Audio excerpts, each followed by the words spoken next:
சீத்தலை சாத்தனார் அருளிய மணிமேகலையா? கரெக்டு தானே? சரி, மணிமேகலை நம்ம பார்த்துட்டு வரோம். கிட்டத்தட்ட ஒரு 60 காதைகள் உள்ள ஒரு நூலாக வந்து இது பார்க்க 30 சார்? சரி சரி. இப்போ 30 காதைகள் அப்படின்னு உள்ள ஒரு நூல். என்னென்ன காதைகள் அப்படின்னா, விழாவை அறிவித்த காதை, ஊர் அலர் உரைத்த காதை, மலர்வனம் புக்க காதை, பளிக்கரை புக்க காதை, மணிமேகலா தெய்வம் வந்து தோன்றிய காதை வரைக்கும் நம்ம பார்த்துருக்கோம். கரெக்டா இல்லையா? மணிமேகலா தெய்வம் வந்து நீங்கள் வரல, அதுக்கப்புறம் மணிமேகலா தெய்வம் வந்து தோன்றிய காதை வரைக்கும் போன வாரம் பார்த்தோம். நீ வரல தானே கோமதி? நீ வரல. அப்புறம் இந்த வாரம் என்ன பார்க்கலாம் அப்படின்னா, சக்கரவாள கோட்டம் உரைத்த காதை, துயில் எழுப்பிய காதை. டைம் இருந்தால் துயில் எழுப்பிய காதையும் பார்த்து ஓரளவு முடிச்சுட்டு போயிடலாம். அந்த கோமதின்ற அந்த பொண்ணு வந்து இங்கே தொல்காப்பியம் கிளாஸ் தொடர்ந்து வரக்கூடிய பொண்ணு, நிறையா வாசிக்கும். அந்த பொண்ணு சொன்னிச்சு அன்றைக்கி ஃபோன் பண்ணி, என்னம்மா எப்படி இருந்துச்சு கிளாஸுன்னு. எல்லாம் நல்லா இருந்துச்சு சார், பாட்டு போடாமல் நீங்கள் வந்து வெறும் கண்டென்ட்மெண்ட் சொன்னீங்க, பாட்டோடு நடத்தினா எங்களுக்கு எக்ஸாமுக்குலாம் கொஞ்சம் யூஸ்ஃபுல்லாக இருக்கும் அப்படின்னாங்க. சரி, மறுபடியும் பாடல்களோடு பார்த்துடலான்றக்காக எடுத்து வச்சுருக்கோம். அதனால் கொஞ்சம் லேட் ஆகலாம், பாடல்கள்லாம் வாசி விட்டு போகிறனால கொஞ்சம் லேட் ஆகலாம். அப்புறம் துயில் எழுப்பிய காதை, இந்த 2 காதையும் படிச்சுட்டு நேற்று நைட்டில் அப்படியே யோசிச்சுக்கிட்டே இருக்கேன். எப்படி இருந்தாலும் யோசித்தான் எப்படி எனக்கு படிக்க படிக்க படிக்க இது நடந்த கதையா, நடக்காத கதையா, கற்பனையா, இது அதெல்லாம் தாண்டி ரைட்டப்பாக வேறு லெவலில் எழுதிட்டு போயிருக்கார். எங்கெங்கே என்னென்ன எழுதணும், எதை வந்து விவரித்து எழுதணும், எதை சுருக்கி எழுதணும், சினிமாவில் ஒரு எந்த இதை வந்து டைலாக்டில் சொல்லணும், எதை சீனில் சொல்லணும்னு ஒரு விஷயம் சொல்லலாம். இதை டைலாக்டில் சொன்னால் போதுங்க, ஏங்க இதுக்கு போய் ஒரு சீன் வைக்கிறீங்க, சீன் எழுதுறீங்க அப்படின்ற மாதிரி. அது மாதிரி இவருக்கு எது எதை வந்து எழுதணும், எது எதை வந்து விசுவலாக காட்டணும், எது எதை ரைட்டப்பில் போனால் போதுன்றது எல்லா டீட்டெயிலுமே இதை கொடுத்துருக்காரு. படிக்க படிக்க படிக்க பேர் ஆனந்தமாக இருக்குது. எனக்கு ஒரு பேராசிரியர் சொன்ன மாதிரி, இந்த கதைகளை வந்து நாங்கள் முழுசாக படிக்கவே இல்லை. உண்மையை சொன்னால் நான்லாம் வந்து மணிமேகலை முழுக்க படித்ததே கிடையாது. எங்கள் பாடத்தை பகுதி இருக்கும்ல, ஒரு எடுத்துக்காட்டாக ஒரு காதை இருக்கும், 2 காதை இருக்கும். பொது தமிழ் படிக்கிற பசங்களுக்கு ஒரு காதை இருக்கும், சிறப்பு தமிழ் படிக்கிறவங்களுக்கு ஒரு 2-3 காதைகள் தான் இருக்குமே ஒழிய ஃபுல் அண்ட் ஃபுல் இப்போ ப்ரிப்பேர் பண்ணாமல் நான் பண்ணவே இல்லை. இப்போ படிக்கும் பொழுது இப்போ கொஞ்சம் நிறைய நூல்கள்லாம் வாசித்து, கொஞ்சம் சினிமாக்கள், மற்ற நாவல், இலக்கியங்கள், உலக சினிமா, உலக நூல்கள்லாம் படித்து பார்த்து அந்த அறிவை வச்சு பார்க்கும் பொழுது, இது ஏன் வந்து இத்தனை ஆண்டு காலமாகவும் ஃப்ரெஷ்ஷாக இருக்குது, ஒரு புதுசாகவே இருக்குது அப்படின்ற ஒரு இதை வந்து அதுக்கான எல்லா டீட்டெயிலுமே இதில் இருக்குது. ஏன் வந்து இன்னும் நம்ம போற்றப்படுறோம், ஏன் இந்த கதையை வந்து இன்னும் தூக்கி கொண்டாடுறதுக்கு ரைட்டப்பாக பயங்கரமான வேலை பார்த்துருக்கு. இப்போ இன்றைக்கி முடிஞ்ச அந்த 2 காதையும் பார்த்துடலாம். அதுக்கப்புறம் பிறகு என்ன செய்யலாம், அடுத்தடுத்த காதைகள் பார்க்கலாம். இனிமேட்டு வாரம் ஞாயிற்றுக்கிழமை மட்டும் வகுப்பு இருக்கும். ஏன்னா உங்களுக்கு நிறைய இடர்பாடுகள் இருக்கீங்க, வரவு போகிறது கஷ்டமாக இருக்குன்றதுக்காக ஞாயிற்றுக்கிழமை ஒரு நாள் மட்டும் வகுப்பு இருக்கும். மேக்ஸிமம் 4ன்றது 4:30 ஆரம்பித்து ஒரு நம்ம எவ்வளோ நேரம் போகுதோ அவ்வளோதான் எழுத்துட்டு போயிடலாம். உங்கள் டயர்டை பொறுத்தான். நான் நடத்துவேன், 10 மணி நேரம் நடத்திடுவேன் கிளாஸு. நீங்கள் ஒரு 6:30 மணி 5 மணியில் ரொம்ப தூரமாக போதும், பொண்ணுங்க போகிறாங்க கொள்கிறாங்கன்னா நம்ம கொஞ்சம் க்ளோஸ் பண்ணிக்கலாம் கிளாஸை. ஓகேவா? சண்டே மட்டும் வந்துடுங்க. நான் இந்த வாட்ஸ்அப் குரூப்பில் போட்ட மாதிரி நிறைய வேலை பார்த்துட்டு தான் நான் வரேன். நிறைய வேலை பார்க்குறேன். என் பசங்களுக்குலாம் தெரியும், உட்காந்து இதே வேலையாகவே உட்காந்து ஒர்க் பண்ணிகிட்டே இருக்கோம். எனக்கு இன்ட்ரெஸ்ட்டு தான், அது வேறு விஷயம். இன்ட்ரெஸ்ட்டாக வச்சா பண்ணுறோம். ஆனாலும் நீங்கள் வரலைன்னா அது நல்லாவே இருக்காது. நீங்கள் வந்து உட்காந்து தலையாட்டியோ, கோவப்பட்டோ, சிரிச்சோ, சந்தோஷமோ ஏதோ ஒன்று சொன்னால் தான் அந்த கதை அதுக்கான அர்த்தம் இருக்கும். ஸோ அப்புறம் மணிபலவதி அது பார்ப்போம். ஓகேவா? இப்போ நம்ம 7 காதைகள் பார்த்திங்கன்னா 30 காதைகள் உள்ள அந்த இது ஆக மணிமேகலை 30 காதைகளை உடைய ஒரு நூல். 30 எபிசோட்ஸ் நம்ம சொல்லலாம். இப்போ வந்து நம்ம சொல்கிற மாதிரி 30 எபிசோட்ஸ் உள்ள ஒரு நூல். இப்போ நம்ம எபிசோட்ஸில் எல்லாம் பண்ணுறோமோ அது எல்லாமே அதிலையும் பண்ணியிருக்கார். அடுத்தது இப்போ சக்கரவாளம் கோட்ட உரைத்த காதை அப்படின்னு. இதுக்கு முன்னாடி என்ன நடந்துச்சு சார்? சொல்லுங்கள் சார். அதான் ஆரம்பிக்கிறேன். இப்போ முன்னாடி என்ன நடந்துச்சு அந்த கேள்விக்கு அதான் ஆன்சர். முன்னாடி என்ன நடந்துச்சுன்னா, மணிமேகலைன்னு ஒரு பொண்ணு இருக்கா. அவங்க அப்பா பேர் கோவலன், அவங்க அம்மா பேர் மாதவி. மாதவிக்கும் கோவலனுக்கும் பிறந்த குழந்தை தான் மணிமேகலை. அவள் வந்து பூ கட்டிக்கிட்டு இருக்கா. நீங்கள் நோட்ஸ்லாம் எடுத்துக்கிட்ட அவ்வளோ ஸ்பீடாக நான் போயிடுவேன். பூ கட்டிக்கிட்டு இருக்கா. அப்பா அம்மா இறந்த செய்தி கேட்டு, யார் பெரியம்மாவும் அப்பாவும் இறந்த செய்தி கேட்டு அவள் அழுகிறா. அவளோட கண்ணீர் தண்ணி வந்து அந்த பூவில் பட்டுது.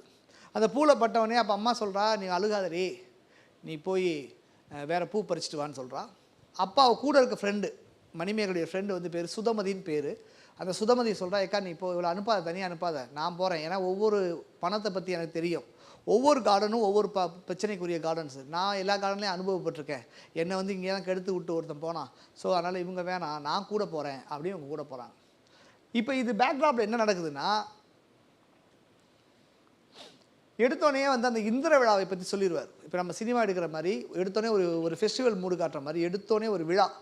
அந்த விழாவில் என்னென்ன நிகழ்ச்சிகள்லாம் நடக்கும், யார் யார் என்னென்ன பண்ணுவாங்க, என்னென்ன மன்றங்கள் இருக்கும், என்னென்ன ஒரு டீட்டெயில்டு ஒரு ஸ்கிரிப்டாக இருக்கும். அது ஒரு ஸ்கிரிப்டில் வந்து ஒரு கதை ஒரு தொய்வாக போயிட்டுருக்கப்ப ஆரம்பத்திலே இது மாதிரி இருக்குது. நீங்கள் மலையாள திரைப்படங்கள் பார்த்தீங்கன்னா நிறைய திரைப்படங்களில் வந்து பார்த்தீங்கன்னா கிறிஸ்மஸை பற்றி டீட்டெயில் இருக்கும்.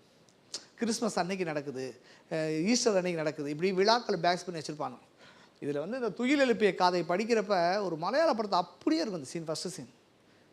நம்ம அந்த படத்தை, அது என்னமோ முக்கியமான படம், அது ஒரு ஜல்லிக்கட்டு நினைக்கிறேன், கரெக்ட், ஜல்லிக்கட்டு. ஐயா வாங்க. ஜல்லிக்கட்டு படத்தில் பார்த்தீங்கன்னா இப்போ ஓப்பனிங் சீனில் இருக்கும் அந்த சீன், இங்கே அப்படியே இருக்குது. அதை நான் பார்த்துட்டு பிரமிச்சு நான் அப்படியாப்பட்ட சீன் எழுதியிருக்கானே அப்படின்லாம் யோசிச்சுருந்தோம். அது அப்படியே இருக்குது. ஸோ நீங்கள் ஒரு கதை வந்து தொய்வடையும் பொழுது எடுத்தோடனே ஒரு விழா வச்சுட்டிங்க வச்சுங்களேன். அந்த ஊரில் ஒரு விழா நடக்குது, தஞ்சாவூரில் ஒரு விழா நடக்குது, அங்கே வந்து இந்த கதை நடக்குது, அப்படி ஆரம்பிச்சோன்னா எங்கெங்கெல்லாம் தொய்வாக இருக்கோ அங்கே வந்து பாடல் போடுறதோ மற்ற விஷயங்களோ ஒரு ஒரு ஒரு அந்த இடத்துல அந்த விழாவில் வந்து ஒரு பஞ்சாயத்து நடக்குது, ஒரு யானை அடிச்சிட்டு ஓடிது, இப்படியான செய்திகள் வந்து ஆட் பண்ணிக்கலான்றக்காக ரொம்ப திட்டமிட்டு வந்து விழாவரை கதையை வந்து ஸ்டார்ட் பண்ணியிருக்காரு. அதுக்கப்புறமேட்டு இந்த விழாவுக்கு மணிமேகலையும் மாதவி யார், 2 பேரும் டான்சர்ஸ். இந்த 2 டான்ஸரும் போகாதனால ஊரே வந்து அவங்கள வந்து அலர்த்து விட்டுருது. இவனா வராமல் போயிட்டாளுங்க, இவங்க தானே முக்கியமான டான்ஸரு, இவங்க வராமல் போனால் என்ன இருக்கும் அப்படின்னு. இப்போ நடிகர்களுக்கெல்லாம் கலை விழா நடத்துகிறாங்கல்ல, கமல் வந்தால் ரஜினி வந்தானே பார்க்குறாங்கல்ல, இவங்க வராட்டி என்ன, அது மாதிரி இவ்வளோ பெரிய விழாவில் இந்த 2 டான்ஸரும் போகலைன்னா என்ன ஆகும் அப்படின்றதுக்காக ஊரே திட்டுது. அப்போ மணிமேகலையுடைய பாட்டி சித்ராபதி வந்து ஒருத்தையை கூப்பிட்டு, போய் சொல்லு, வயந்தமாலைன்னு ஒரு பொண்ணு இருப்பாள், சித்ராபதியோட ஃப்ரெண்டு வயந்தமாலை, அவள் போய் சொல்லி அவள் போய் ஊரே திட்டுது, ஃபங்க்ஷனுக்கு கூப்பிடு அப்படின்னோடனே அவள் வந்து வாடின்னு கூப்பிடுவாள். அப்போ சொல்லுவாள், நான் வரமாட்டேன், நாங்கள் துறவரம் போயிட்டோம், புத்த மதத்துக்கு போயிட்டோம், இனிமேட்லாம் நாங்கள் வந்து டான்ஸ்லாம் வேலை இல்லை, நீ கிளம்பு அப்படின்னு சொல்லிட்டு நீ போமானோடனே இவன் மலர் வனத்துக்கு போவாள். இப்போ ஒவ்வொரு மலர் வனங்களையும் பார்க்க போயிட்டே இருக்கான்.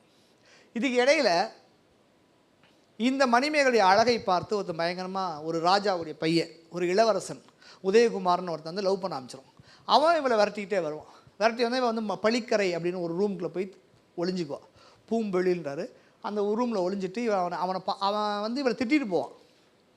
இவன் வந்து ரொம்ப கேவலமான நான் பார்த்துக்கிறேன் அப்படின்ட்டு போவான். ஆனால் அவளுக்கு ரொம்ப பிடிக்கும். அதேமாதிரி நம்ம திட்டுறான் ஆனால் பிடிக்குது அப்படின்ற மாதிரி போவாங்க. போன டைமில் மணிமேகலை தெய்வம் வரும்.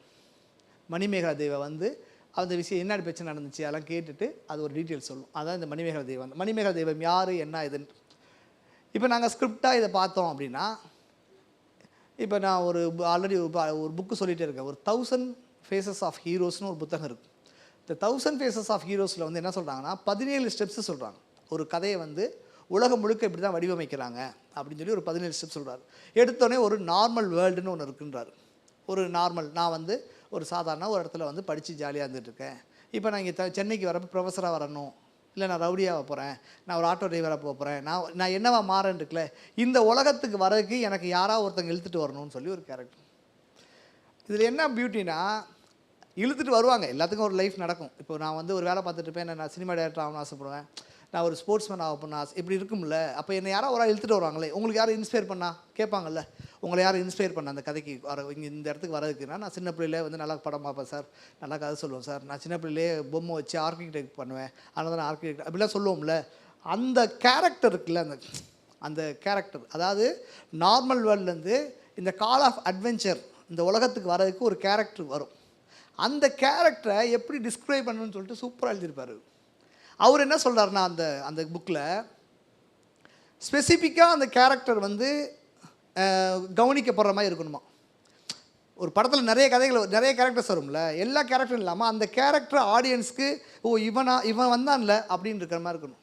இப்போ நான் ஏற்கனவே சொன்ன மாதிரி தேவர்மனில் வடிவேல் வருவார், கமல் வருவார், ஃபாரின்லேருந்து வருவார், ஜாலியாக இருப்பார், டான்ஸ் ஆடிட்டு அப்படி இப்படின்னு இருக்கப்போ அந்த கோயில் கதவை உடைக்க சொல்கிறது தான் வடிவேல் கேரக்டர். அப்போ வடிவேல் வச்சுருப்பாங்க. இப்போ நீங்கள் பொல்லாதவனில் பார்த்தீங்கன்னா அந்த சென்ட்ராயன் கேரக்டர் வரும், பைக்கை தேடிட்டு போயிட்டு நக்கலாக பேசி இது பண்ணுவோம், அவன் தான் அந்த உலகத்துக்குள்ளே இழுத்து விடுவான். பொன்னியின் செல்வர் வந்தியத்தேவன். இப்போ நீங்கள் விடுதலை பார்த்தீங்க அப்படின்னா, விடுதலையில் வந்து அவர் பேசாமல் ஒரு தமிழ் ஆசிரியராக ஜாலியாக போயிட்டுருப்பார், அவரை கூட்டி வந்து ஒரு பையன் வந்து மண்டையெல்லாம் வெட்டிட்டு அவன் வந்து இது பண்ணுவான். மகாநதியில் பார்த்தீங்கன்னா கமல் சாதாரணமாக போயிட்டு இருப்பார், ஒருத்தர் வந்து வா இடம் வாங்கு அப்படின்னு சொல்லி உள்ளே வரும். இப்போ அந்த கேரக்டர் எல்லாம் நான் சொன்னோன்னு உங்களுக்கு புரியுது பாருங்க. அந்த கேரக்டர் எப்படி வடிவமைக்கணும், பேக் ட்ராப்பில் என்ன இருக்குன்ற வரைக்கும் அந்த புத்தகத்தில் இருக்கும். அந்த நேரத்தில் வந்து வானம் விடிடிக்கணும், அது ஒரு லாங் ஷாட் காட்டணும், இப்படின்றதெல்லாம் அவர் எழுதியிருப்பார். அது எல்லாமே இங்கே இருக்குது. இந்த மணிமேகலா தெய்வம் தான் இந்த நார்மல் வேர்ல்ட்லேருந்து கால் ஆஃப் அட்வென்ச்சருக்குள்ளே கூட்டிகிட்டு போகிற கேரக்டர். மணிமேகலா தெய்வம் எப்படி வருதுன்ற வரைக்கும் இவர் எழுதி வச்சுருக்கார். எப்போ கிட்டத்தட்ட 3ஆம் கடை சங்க காலத்தில் எழுதி வச்சுருக்கார். மணிமேகலா தெய்வம் எப்படி வந்து, அதுதான் இவ சாதாரண பெண் இல்லை, இவர்களுடைய பர்பஸ்ஸு நாம் ஆல்ரெடி நாங்கள் சொல்லிட்டு இருக்க மாதிரி ஒன்லைன் என்ன அப்படின்னா, உலக பசியை தீர்ப்பதான் அதோட ஒன்லைன். உலகத்தில் அப்போ வந்து ஒரு பெரிய வியாதி வந்திருக்கு. அந்த வியாதி வந்து நீங்கள் என்ன சாப்பிட்டாலும் அந்த பசி தீராது, நீங்கள் எவ்வளோ சாப்பிட்டாலும் பசி தீரவே தீராது. அப்படி ஒரு வியாதி இருந்திருக்கு. இப்போ நீங்கள் ஹாலிவுட்டில் போய் பார்த்தீங்கன்னா இந்த IMBலாம் இருக்கும், மென் இன் பிளாக்லாம் ஒரு படம் இருக்கும். அது உடம்புல வந்து வெயில் பட்டுச்சுன்னா அந்த இந்த மேல் சதையே இருக்காது. அந்த தீவில் வாழ்கிறவங்களுக்கு இந்த மேல் சதையே இருக்காது. அதனால் வெயிலில் வரமாட்டாங்க, நைட்டில் மட்டும் வருவாங்க. அது ஒரு விலங்கு மாதிரி இருந்துட்டு இருப்பாங்க, பூமியை தோண்டி உள்ளே பூந்துருப்பாங்க, நைட்டில் மட்டும் ஏஞ்சி வந்து இருக்க மாதிரி. இவங்கெல்லாம் வந்து ஒரு தீவில் போட்டு அந்த கவர்மெண்ட் அடைச்சி வச்சுருக்கும். இன்னொரு படத்தில் நல்லா போயிட்டே இருப்பாங்க, டம்முன்னு கண்ணு தெரியாமல் போய் நேரத்துக்கும் அவங்களாம் தூக்கிட்டு போய் ஒரு தீவில் போட்டு வச்சிடும். இப்படி நிறைய ஆங்கில படங்களில் இந்த இப்போ ஜாம்பி படம்லாம் எடுக்கிறானுங்கள்ல, ஒரு தீவுலக்குள்ளே ஒரு ஒரு வியாதி வந்து எல்லாத்துக்கும் ஒரு பெரிய ஒரு விஷயத்தை உருவாக்கிடுதுன்றாங்கல்ல, அந்த விஷயத்தை இதில் பண்ணியிருப்பாங்க. இங்கே என்ன பிரச்சனை இருக்குன்னா, ஜாம்பியில் வந்து ரத்தத்தை குடிக்கிற மாதிரி, கண்ணு தெரியாத போகிற மாதிரி, இங்கே வந்து என்னென்னா எல்லோருக்கும் தீராத பசி இருக்கும். அப்போ ஒரு ஹீரோவோ ஹீரோயினோ வந்து அந்த பசியை எப்படி தீக்குறாங்க, எப்படி தீர்ப்பாங்க, எல்லாத்துக்கும் சோறாக்கி போட்டு இருக்க முடியாது. அப்போ என்ன பண்ணால் அவளுக்கு கையில் ஒரு மேஜிக் பாக்ஸ் கிடைக்குது. அந்த மேஜிக் பாக்ஸ் மூலிமா சாப்பாடு போகிறது தான் கதை. ஐயா இப்போ உங்களுக்கு புரியுதா?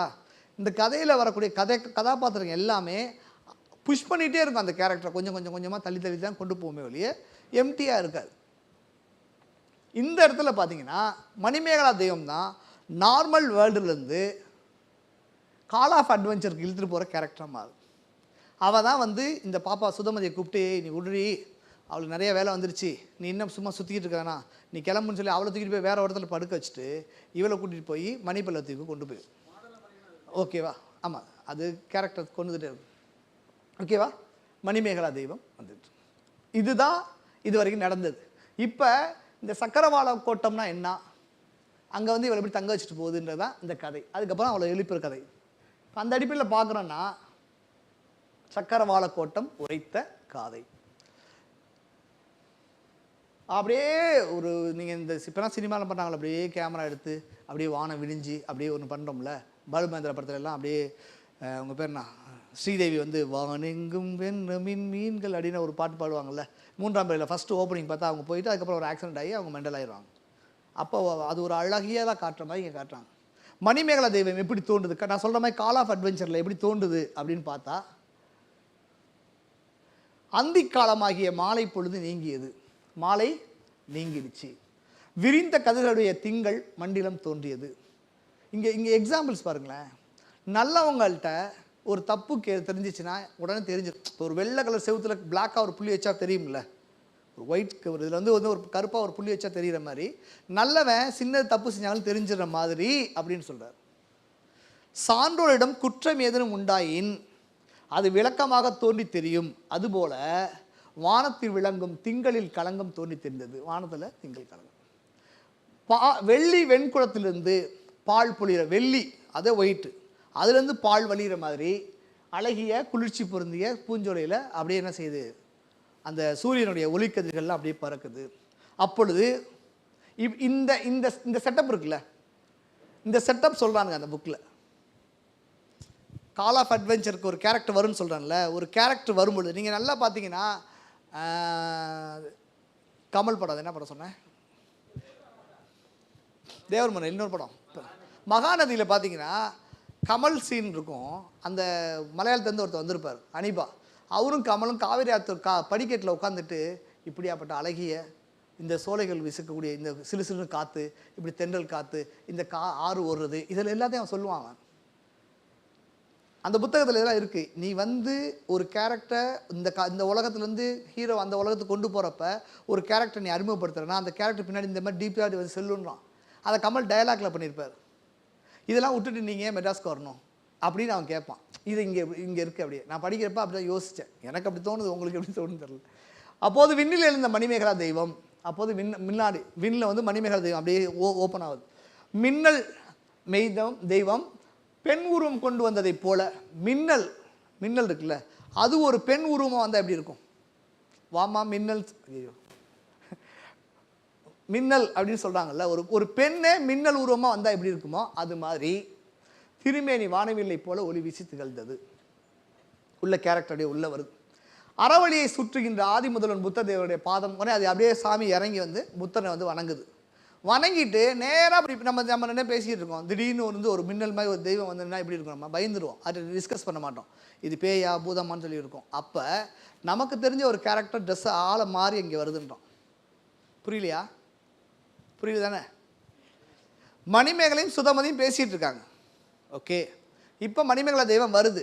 தெய்வமாக இல்லாமல் அவங்க 2 பேருக்கு தெரிஞ்ச ஒரு சொந்தக்கார பொண்ணு மாதிரி உருவத்தை மாற்றிக்கிட்டு வந்து உட்காந்து பேச ஆரம்பிக்குது. அப்போ இவங்க வந்து டீட்டெயில் பேசுகிறாங்க. என்னடி ஏன் நீங்கள் நிற்கிறீங்க, இது மாதிரி ஒருத்தன் வந்தாங்க, ஒருத்தன் நான் அவன் பேர் உதயகுமாரன், ரொம்ப டார்ச்சர் பண்ணால் என்ன பண்ண தெரியாது, சரிடி இங்கிட்டு போகாதீங்க, இந்த வழியாக போயிருங்க, இங்கே போனியா மாட்டிக்குவீங்க, காலையில் வந்து உங்களை தூக்கிட்டு போயிடுவான் அப்படின்னு சொல்கிற சீன் தான் இங்கே இருக்குது.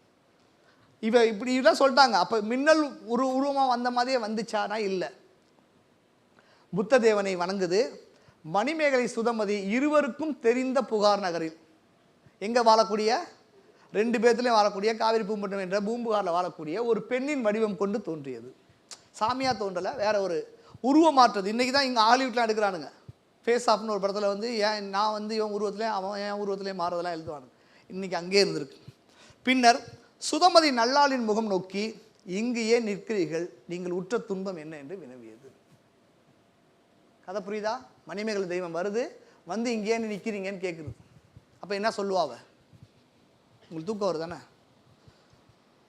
2 மணிக்கே வந்து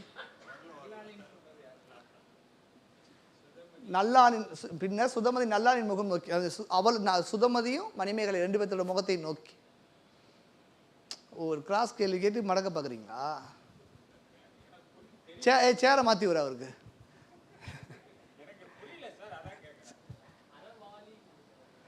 அந்த புத்தருடைய பாதத்தை சொல்கிறாங்க. நானும் படிக்க போய் யோசித்தேன். இதான் பாடல் வரிமா, பார்த்துக்கம்மா கோமதியம்மா, பார்த்துக்கம்மா. அந்தி மாலை நீங்கிய பின்னர் வந்து தோன்றிய மலர்மதிர் கண் மண்டிலம் சான்றோர்தம் கண் எய்திய குற்றம் போல தோன்று வழி விளங்கும் தோற்றம் போல, இப்படி இருக்குமா, நீ இதை படிச்சுக்க. ஓகேவா? சரி. ஆங்கு அவன் கூறியது உரைத்தலும், அதுக்கு அவன் என்ன சொன்னா அப்படின்னு. இப்போ தெய்வம் சக்கரவாளம் கோட்டம் சொல்ல வலியுறுத்துதல். சரி, இங்கே இருக்காதீங்க. இப்போ என்ன கேட்டா, ஏன் இங்கே நிற்கிறீங்கன்னு கேட்டா. யார் கேட்டா? மணிமேகலை தெய்வம் கேட்டு. யார்கிட்ட கேட்குது? சுதமதிட்ட கேட்குது. சுதமதிட்ட மணிமேகலை கேட்குது. அப்பொழுது சுதமதி அங்கே வந்த உதயகுமாரன் கூறி செல்வது சொல்கிறா. என்ன சொன்னா உதயகுமாரன்? இவ சித்ராபதி குடும்பமா, நான் போய் பார்த்துக்கிறேன், நாளைக்கு காசை கொடுத்தா நான் வந்துடுவா அப்படின்னு சொல்லிட்டு போயிருப்பான். அதை சொன்னது சொல்கிறான். அப்போ இவ சொல்கிறா, அரசிலங்குமரன் மணிமேகலை மேற்கொண்ட காதல் நீங்காத உள்ளமுடையோன். அரசிலங்குமரன் யாரு? உதயகுமாரன் மணிமேகலை மீது கொண்ட காதல். ஏன்னா அவன் முன்ஜென்மத்தில் அவன் புருஷனாக இருந்திருப்பான். அதனால இந்த காதல் வந்து சாதாரண காதல் கிடையாது, உடம்பு உருவத்துக்காக பார்த்தது கிடையாது. அவன் வந்து விடமாட்டான். அவன் கொண்ட காதல் வேட்கை, நீதான் அமுக்கிவிட்டியா? அவன் கொண்ட காதல் வேட்கை சற்று தனியாது. அவன் வந்து சாதாரணமாக விடமாட்டான். அது அறவோர் வாழும் மனம். இது வந்து அவன் இங்கே அவங்கள தூக்கிட்டு போயிருப்பான். அவன் நினச்சானா ராஜாவுடைய பையன், அவன் நினச்சா அவனை இங்கேயே தூக்கிட்டு போயிருப்பான். ஆனால் இது அறவோர் வாழக்கூடிய மலர்வனம். அதனால அவங்களை விட்டுட்டு போயிட்டான். நீ எப்போ வெளியே வரணும் வெயிட் பண்ணிட்டு இருக்கான், அங்கிட்டு போகாதீங்கன்றான். இது அறவோர் வாழும் மலர்வனம், ஆதலால் இங்கிருந்து சென்று விட்டான். ஆனால் நீவீர் இருவரும் இவ்வனத்தை கடந்து வெளியில் சென்றால் அங்கு புறத்தே உள்ள ஒரு வீதியில் உங்களை சேர்ந்து மணிமேகலை கைப்பற்றுவான். நீ போனது அப்படியே தூக்கிட்டு போயிடுவாண்டி, நீ ஒன்றும் பண்ண முடியாது. ஸோ என்ன பண்ணாதீங்க, பெரிய தெருவுக்குள்ள போகாதீங்க, சின்ன சந்தில் போய் பூந்து போயிருங்கன்றான். பெரிய தெருக்கள் வெளியே செல்லாதீர்கள். இப்பெரிய சோலையை சூழ்ந்துள்ள வலிமையான மதிலின் மேலே திசையில் உள்ள சிறு வழியாக செல்லுங்கள். இங்கிட்டு போனீங்கன்னா ஒரு பெரிய ஒரு ஓட்டம் இருக்கும், அந்த ஓட்ட வழியாக உள்ள பூந்து போயிருங்க. இந்த பெரிய சோலையை சூழ்ந்து உள்ள வலிமையான மதிலின் மேலை திசையில், மேற்கு திசைன்னு அர்த்தம், மேலை திசையில் உள்ள சிறு வாயில் வழியே செல்லுங்கள். பெரிய திசையில் போகாதீங்க, சின்ன வழிக்குள்ளே போயிருங்க. மிகுதியாக தவம் ஏற்றும் முனிவர் விரும்பி வரையும் சக்கரவாள கூடத்துக்கு செல்லுங்க. எங்கே போகணுன்னு சொல்லிட்டான். எங்கே போகணுமா? அங்கே யார் இருப்பாவா? தவம் ஏற்றக்கூடிய முனிவர்கள் அங்கே நிறையா இருப்பாங்க. அப்படி ஒரு கேள்வி கேட்டு அந்த கேள்வியை ட்விஸ்ட் வச்சுக்கிட்டே போகிறான். சக்கரவாள கோட்டம்னா அவ கேட்பா, ஏக்கா இது என்னை தூக்கிட்டு போய் வீணாக்குனான்ல ஒருத்தன், அவனும் நீயும் மட்டும்தான் சக்கரவாள கோட்டைன்னு சொல்கிற, மற்றவங்களாம் இதை வந்து சுடுகாட்டு கோட்டம் தான் சொல்லுவாங்க, இது என்ன புதுசாக இருக்குது அப்படின்னா சுடுகாட்டு கோட்டம்னா என்னான்னு ஒரு டீட்டெயில் சொல்லுவாள். அப்படி இருக்கும் அந்த இடம். சார் எழுதுகிறப்ப இதெல்லாம் படிச்சுட்டு எழுதுன்னு வச்சுங்களேன், வேறு லெவலில் இருக்கும். அதில் ஒரு சீன்லாம் இருக்குது, ஒரு பெண்ணை வந்து மைத்தை பிடிச்சி ஒரு பெண் செத்து கிடக்கும் சுடுகாட்டில். சும்மா நான் நீங்கள்லாம் ஒரு மாதிரி இருக்கக்கா சொல்லுங்கள். அந்த பெண்ணை வந்து இன்னொரு பேய் சாப்பிடும், பேய் மகள் சாப்பிடுவான். சாப்பிடும் பொழுது இதை நான் எழுதுனேன்னு வச்சுக்கோங்களேன், நீங்கள் யோசிச்சு பாருங்களேன். இப்போ நீங்கள் வந்து ஒரு கதை எழுதுறீங்க, அந்த கதையில் வந்து ஒரு சுடுகாட்டில் ஒரு பொண்ணை வந்து ஒரு பேய் சாப்பிட்டுக்கிட்டு இருக்குது அப்படின்னு எழுதுறீங்க. இதுக்கு பின்னாடி வந்த கலிங்கத்து பரணியில் நான் படிச்சுட்டு மிரண்டு போகிற இலக்கியங்களும் கலிங்கத்து பரணி ஒன்று, என்னடா அவன் இப்படி எழுதியிருக்கான் அவன் அப்படின்னு எல்லா இடத்தையும் சொல்லுவேன். தொல்காப்பியம் நடத்தவன் கலிங்கத்து பரணி சொல்லிட்டே போவேன், அது படிக்கிறனால. ஆனால் இங்கேருந்து அங்கே எடுத்துருக்கான்னு இப்போ நமக்கு தெரியுது. இதில் ஒரு சீனில் என்ன சார், சுடுகாட்டில் பொம்பளை ஒரு பொண்ணு வந்து செத்து கிடக்குது, அந்த பொண்ணோட வந்து சாப்பிடணும். ஃபஸ்ட்டு வேறமாக எழுதியிருப்பார், ஒவ்வொரு பார்ட்டையும் எப்படி எப்படிலாம் ஒவ்வொரு பார்ட். ஒரு பெண்ணு இறந்து கிடக்கிறா, அவள் கண், மூக்கு, வாய், மார்பகம், இடுப்பு பகுதி, இடுப்பு கீழே உள்ள பகுதியெலாம் எப்படிலாம் சாப்பிட்றாங்கன்னு ஒன்று எழுதிட்டு கட் பண்ணி இன்னொன்று சொல்லுவான். இன்னொரு பெண்ணு செத்து கிடக்குது, அந்த பொண்ணை வந்து சாப்பிட போகிறப்ப அவன் எழுதுறான் பாருங்க, அந்த இடத்துல அவன் சொல்கிறான் பார் சார், நல்லா அது மாதிரி இந்த கண் வந்து இதுவா, இந்த உதடு இதுவா, இயல்பாக நம்ம பெண்களை கண்கள் முகத்துக்கெல்லாம் ஒரு உருவம் கொடுத்துட்டே போம்ல, அதுவா அதுவா அதுவா அதுவா அதுவான்னா சொல்லாமல் இது தின்னுக்கிட்டு இருந்துச்சுன்னு எழுதியிருப்பான். படிக்கிறப்ப வேற மாதிரி இருக்கும்.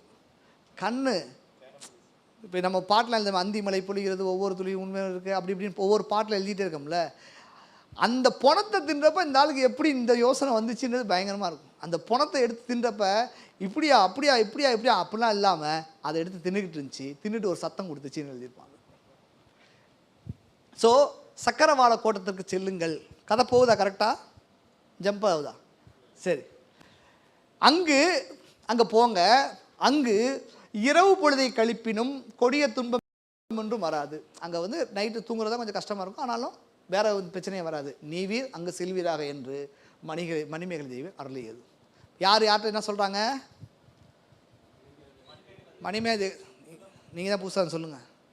சுதமதி சொல்லு, நீங்கள் இங்கே இருக்காதீங்கடி, அங்கே சின்ன வழியாக அங்கே போயிருங்க. எங்கே போங்கன்னா கரெக்டாக அங்கே போயிருங்க. எங்கே போயிடணும்? சக்கரவாள கோட்டம் போயிருங்க அப்படின்னு சொல்லிட்டு. அப்போ அவள் கேட்குறான், அரசியம்மா கோமதி பார்த்துக்கம்மா, அரசியலங்குமரன் ஆயிலை தன்மேல் தனியாக நோக்கம் தவிந்தனாகி அறத்தோர் வனம் என்று அகன்றான். அறத்தோர் வனம் தான் அவன் அகன்று போயிட்டான். ஆயினும் புறத்தோர் விதியில் பொருந்துதல் ஒளியான். அங்கே போனீங்க மாட்டிக்குவீங்க. பெருந்தெரு ஒழித்து, பெரிய தெருவை ஒழித்து. ரொம்ப கஷ்டமாக இருக்காது,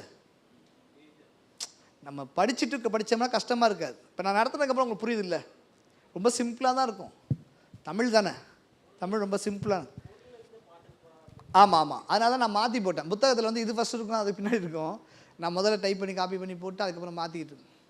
பெருந்தெரு வழி ஒழித்து இப்பெருவனம் சூழ்ந்த திருந்து எயில் குடபால் சிறுபுழை நோகி மிக்க மாதவர் விரும்பினார் உரையும். அது மிக்க மாதவர்னா என்னது? அறவோர்கள் விரும்பக்கூடிய சக்கரவாள கோட்டத்துக்கு போயினேன்னா கங்குள் களியிலும் நைட்டு தூங்குறதா கொஞ்சம் டிஸ்டர்பன்ஸாக இருக்கும் இல்லையே, கடுநவை எய்தாது அங்கு நீர் போம் என்று அந்த தெய்வம் உரைக்க, அந்த தெய்வம் சொல்ல இவ திருப்பி கேட்குறா, ஏக்கோ என்னக்கா அந்த கோட்டையெல்லாம் சுடுகாடுன்னுவாங்க, நீ என்னக்கா சக்கரவாள கோட்டைன்னு புதுசாக சொல்கிற, என் ஆளும் நீ தாங்க அந்த பேர் சொல்லி நான் கேள்விப்படுறேன், மற்ற யாரும் சொல்லி கேட்கலக்கா அப்படின்றத சொல்கிறான்.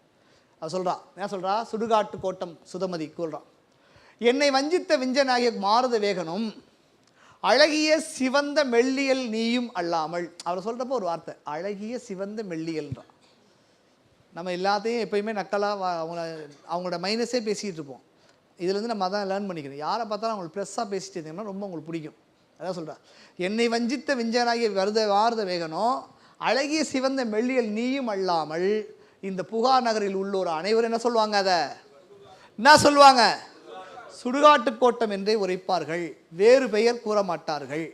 உயர்ந்தவளான நீ அதனை சக்கரவாள கோட்டம் என்று கூறியதன் பொருளை அறிய முடியவில்லை. எனக்கு ஒன்றும் புரியலக்கா நீ என்ன சொல்கிறேன்னு. அவ்வாறு கூற காரணம் என்ன என்று சுதமதி கேட்டாள். அப்பெயர் வந்த காரணத்தை தெளிவாக அறியுமாறு கூறுகிறேன் அப்படின்னு சொல்லிட்டு கரிய இருள் செறிந்த நள்ளிரவு வரினும் நீ மாதவி மகள் மணிமேகலை இந்த வரலாற்றை கேள். நான் சொல்ல போகிற கதை கொஞ்சம் டீட்டெயிலாக இருக்கும். என்ன சொல்லிட்டா, நான் சொல்ல போகிற கதை நைட்டு பெருசாக ரொம்ப லெங்க்த்தாக போவோம். குட்டியாக சொல்லுங்கன்னா லெங்க்த்தாக போவோம். கரிய இருள் வந்தாலும் இவ கூட அந்த கதையை கேளுன்னு அக்கா சொல்கிற கதை தான் இது. சுடுகாட்டு கோட்டம் சக்கரை கோட்டம் படிக்கணுமா? அது போயிடலாம்ல, தூக்கம் வந்துடுல. இவ்வனத்தை அடுத்துள்ளதும் எந்த வனம்? அவங்க இருக்கக்கூடிய வனம். அவங்க இருக்காங்களா இல்லையா? என்ன வனம்? ஓவனம். இந்த வனத்தை அடுத்துள்ளதும் பிணங்களை சுடுவதற்கு விறகு அடுக்குகள் உடையதுமான சுடுகாடு புகழ்பெற்ற புகார் நகரம் தோன்றிய பொழுதே உடன் தோன்றியது. பக்கத்தில் இருக்குல்ல ஒரு ஏரியா, சந்துக்குள்ளே பூந்தானே போக சொல்கிறா. அப்போ ஓவனத்துக்கு பக்கத்தில் என்ன இருக்குது? அந்த சக்கரவாள கோட்டம் இருக்குது. அதுக்கு பக்கத்தில், அதாவது இங்கே இருக்குது இந்த ஏரியா, இங்கே ஒரு சுடுகாடு இருக்குது. இந்த சுடுகாடை பற்றி டீட்டெயில்ஸ் சொல்கிறோம். பிணங்களை சுடுவதற்கு விறகு அடுக்குகளை உடையதுமான சுடுகாடு புகழ்பெற்ற புகார் நகரம் தோன்றிய போதே உடன் தோன்றியது. அதற்கு காவலாக 4 புறமும் பெரிய வாயில்களுடைய உயர்ந்த மதில்கள் இருக்கும். டீட்டெயில் பாருங்க, ஷார்ட் வச்சுங்க எப்படி வைக்கணும் பாருங்க. 4 புறமும் பெரிய வாயில்கள். வாயில் என்னது? வாசல்கள். ஒரு சுடுகாடு இருக்குங்க, அதுக்கு 4 கேட் இருக்கு. இப்போ திருச்சியில் நீங்கள் போய் பார்த்தீங்கன்னா மார்க்கெட்னு ஒன்று இருக்குது, காந்தி மார்க்கெட் இருக்கும். காந்தி மார்க்கெட் 4 வாயில்கள் இருக்கும். எந்த வாயிலில் போனால் எங்கிட்டு பூந்து வருவான்னு தெரியாது. ஆனால் எங்களுக்கு தெரியும், ஏன்னா அங்கே தான் காசு வாங்க மாட்டாங்க. நாங்கள் அந்த சைடு வழியாக பூந்துடும். நீங்கள் இங்கே போனீங்க அந்த இது இருக்கும். நம்ம அது என்னது, கோயம்பேட்டில் அப்படி இருக்கும். 4 வாயில்கள் இருக்கும். நீங்கள் அந்த வாயில்கள் மேப்லாம் இங்கேருந்து எடுத்துருப்பாங்கன்னு நினைக்கிறேன். இப்படிலாம் கட்டுறாங்கல்ல, ஏன் கட்டுறாங்க? மார்க்கெட்னா சும்மா விட வேண்டியதானே. அப்படின்னா இந்த மாதிரி 4 புறமும் பெரிய வாயிலுடைய உயர்ந்த மதில்கள் சூழ்ந்து நிற்கின்றன. மதில்கள் காம்பவுண்ட் செவரு இருக்கும். வாயில்கள் 4 வகையாக இருக்குது. அந்த வாயில்கள் எத்தனை வகையாக இருக்குது? 4 வகையாக இருக்குது. ஒவ்வொன்றுக்கும் ஒரு டீட்டெயில் சொல்கிறார். என்னென்னமோ எழுதியிருப்பார், தெரியுதா? ஓகே. அந்த 4 வாயில் ஒவ்வொன்றையும் சொல்கிறாங்க. தாம் ஏறி வந்த தேரை, கற்பனை பாருங்களேன், தாம் ஏறி வந்த தேரை வானத்திலேயே ஓவியம் போல நிற்க செய்துவிட்டு, தான் ஏறி வந்த தேரை வானத்திலேயே ஓவியம் போல நிற்க செய்துவிட்டு வானவர் நுழைந்து செல்லும் செழுங்கொடி வாயில். ஒரு வாயில் பேர் என்னது? என்ன வாயில் பேர்? செழுங்கொடி. இன்னொரு வாயில் பேர் என்னது? நலம் சிறந்து விளங்கும் வாயில். 3வது உருவங்கள் தீட்டப்பெறாமல் வெற்றிடத்தில் உள்ள வாயில். 4வது பூத வடிவம் நிற்கும் வாயில். இதுக்கு முன்னாடி கொடுக்குறாரு, தாம் ஏறி வந்த தேரை வானத்திலேயே ஓவியம் போல நிற்க செய்துவிட்டு வானவர்கள் தேவர்கள்லாம் வந்து உள்ளே போகக்கூடிய ஒரு கேட்டு. இது விஐபி கேட்டு, இது அவங்க வர கேட்டு சொல்கிறோம்ல, அது மாதிரி வருஷம் விஐபி கேட்டு சொல்லிட்டான். நெல்லும் கரும்பும் பொய்கையும் பூஞ்சோலையும் அழகாக எழுதப்பட்ட நலம் சிறந்து வாங்கக்கூடிய வாயில் ஒன்று. அப்புறம் மிக்க வெண்மையான சுண்ண சாந்தினால் பூசப்பட்ட மாடத்தில், மிக்க வெண்மையான சுண்ண சாந்துனா அந்த இது மாதிரி, அது என்னது, அது அதனால பூசப்பட்ட உருவங்கள் இன்னும் தீட்டப்படல, அங்கே ஆர்ட் இன்னும் வரையில, அப்படியாப்பட்ட ஒரு வாயில். மடித்த செவ்வாயும், பூதத்தை சொல்கிறான், அது வாய் எப்படி இருக்குமா? மடித்த செவ்வாயும் கடுத்த பார்வையும் பிறரை தொடுத்து இழுக்கும் பாசக்கயிறும். எப்படி இருக்கா அந்த பேய்? கடித்த செவ்வாயும் மடித்த செவ்வாயும் கடுத்த பார்வையும் பிறரை தொடுத்து இழுக்கும் பாசக்கயிறும் கையில் பிடித்த சூளமும் நெடிய தோற்றமும் உடைய சொதையால் செய்யப்பட்ட பூத வடிவம் நிற்கக்கூடிய அங்கே ஒரு ஸ்டாச்சு நிற்கிது. அந்த ஸ்டாச்சு எப்படி இருக்குன்னு எழுதிடுறாங்க. இப்படி இருக்குதா நிற்கிதா ஒரு அந்த கேட்டு, நீ அந்த வழியாக வந்துன்னு சொல்கிறோம்ல, இந்த வழியாக வந்துடு அந்த வழியாக வந்துன்னு சொல்கிறோம்ல, அப்போ நான் இங்கிட்டு வந்துட்டேன் நீ இங்கிட்டு வந்துடுன்னு சொல்கிற மாதிரி. பேய்கள் நடமாடும் அந்த சுடுகாட்டில் காட்டு வெளியில் காவல் செய்யும் பெண் தெய்வத்தின் துர்கையம்மன். பேய்கள் ஃபுல்லாக செத்து போனவங்களாம் சாப்பிட்றதுக்கு, அந்த அவங்க ரத்தத்தெல்லாம் குடிக்கிறதுக்கு, பல்லு குத்துறதுக்கு, எலும்பு எடுத்து குத்துறதுக்கெல்லாம் அங்கே பேய்கள் இருக்குது. மிகப்பெரிய கோயில் ஒன்று உண்டு. அந்த எப்பயுமே கிறிஸ்டியானிட்டிலே அது மாதிரி ஒரு கோயில் இருக்கும். நீங்கள் எல்லா கல்லறை போனால் ஒரு கிறிஸ்டியன் கோயில் இருக்கும். அந்த பாடி அங்கே வச்சு ஜெவமெண்ட் அதுக்கப்புறம் தான் எரிக்க போவாங்க. அதேமாதிரி சுடுகாட்டுகள்லேயும் ஒரு கோயில் இருக்கும். அந்த கோயில் ஒன்று இருக்குது. அந்த கோயில் என்னது? துர்கையம்மன் கோயில். அக்கோயிலில் பெரிய பலிபீடம் அமைந்த முற்றமும் உண்டு. ஃபஸ்ட்டு கேட்டுக்கே இவ்வளோ, இன்னும் உள்ளே எவ்வளோ இருக்குன்னு பாருங்க. அந்த கோயிலை சுற்றிலும் ஒரு கோயில் இருக்குது. அந்த கோயிலை சுற்றிலும் உயிர்க்கடன் இருத்தோர் தம் சிகையை மரத்தில் தாமே முடித்து கொண்டு, மண்டையை தானே வலிக்கிற மாதிரி தளராத உள்ளத்தோடு தம் உடலை கழுத்தோடு துணித்தலால் தலைகள் தொங்குகின்ற நெருமட கிளைகள் தாழ்ந்திருக்கின்றன. ஓகே. அருந்தவ முனிவர் யார் யாரெல்லாம் இருக்காங்க? அருந்தவ முனிவர், அரசர், கணவனுடன் ஒருங்கே உயிரித்த கற்புடைய மகளிர், 4 வகை வர்ணத்தார் ஆகியோருக்கு வேறுபாடு காட்டி இறந்தோர்களை புதைத்த இடத்தில் மேலோர் அமைத்த செங்கற்கல்லால் கட்டப்பட்ட உயர்ந்த கோயில்கள் சிறிய குண்டுகளைப் போல காணப்படுது. எல்லாமே பாட்டாக இருக்குது. யார் யார் இவங்க யார், இங்கே செத்து போகிறவங்க யார். இப்போ கல்லறையே இருக்கும், அனாதை போனங்களை பிறக்கிறதுக்குன்னு ஒரு கல்லறை இருக்கும், இவங்க பிறக்கிறன்னு ஒரு கல்லறை இருக்கும், அவங்க பிறக்கிறன்னு ஒரு கல்லறை இருக்கும். அது மாதிரி செங்கக்கல்லால் சுட்டப்பட்ட கல்லறைகள் இருக்குன்னாங்க. ரொம்ப முக்கியமான விஷயம் என்னென்னா, நம்ம அப்பயே செங்கக்கல் யூஸ் பண்ணியிருக்கோன்னு தான் இருக்கும். இது வந்து ஒரு வரலாற்று ஆய்வாளர் பார்த்தோன்னு வச்சுங்களேன். இப்போ தமிழர்கள் கிட்டத்தட்ட ஒரு இது என்னது 3ஆம் சங்க நூல்றாங்க. 3ஆம் சங்க காலத்தில் செங்கக்கல்ல கட்ட வச்ச கல்லறை வச்சுருந்துருக்கானுங்கன்ற டீட்டெயில் வந்து புதுசாக இருக்கும். அவங்க அந்த பாயிண்டில் பார்ப்பாங்க இந்த விஷயத்தை. உங்களுக்கு தெரியாது. நாங்கள் அப்படி சொல்லணும் உங்களுக்கு. சொல்லுங்க, டக்குன்னு சொல்லுங்க. Super sir, very good. இல்லை எனக்கு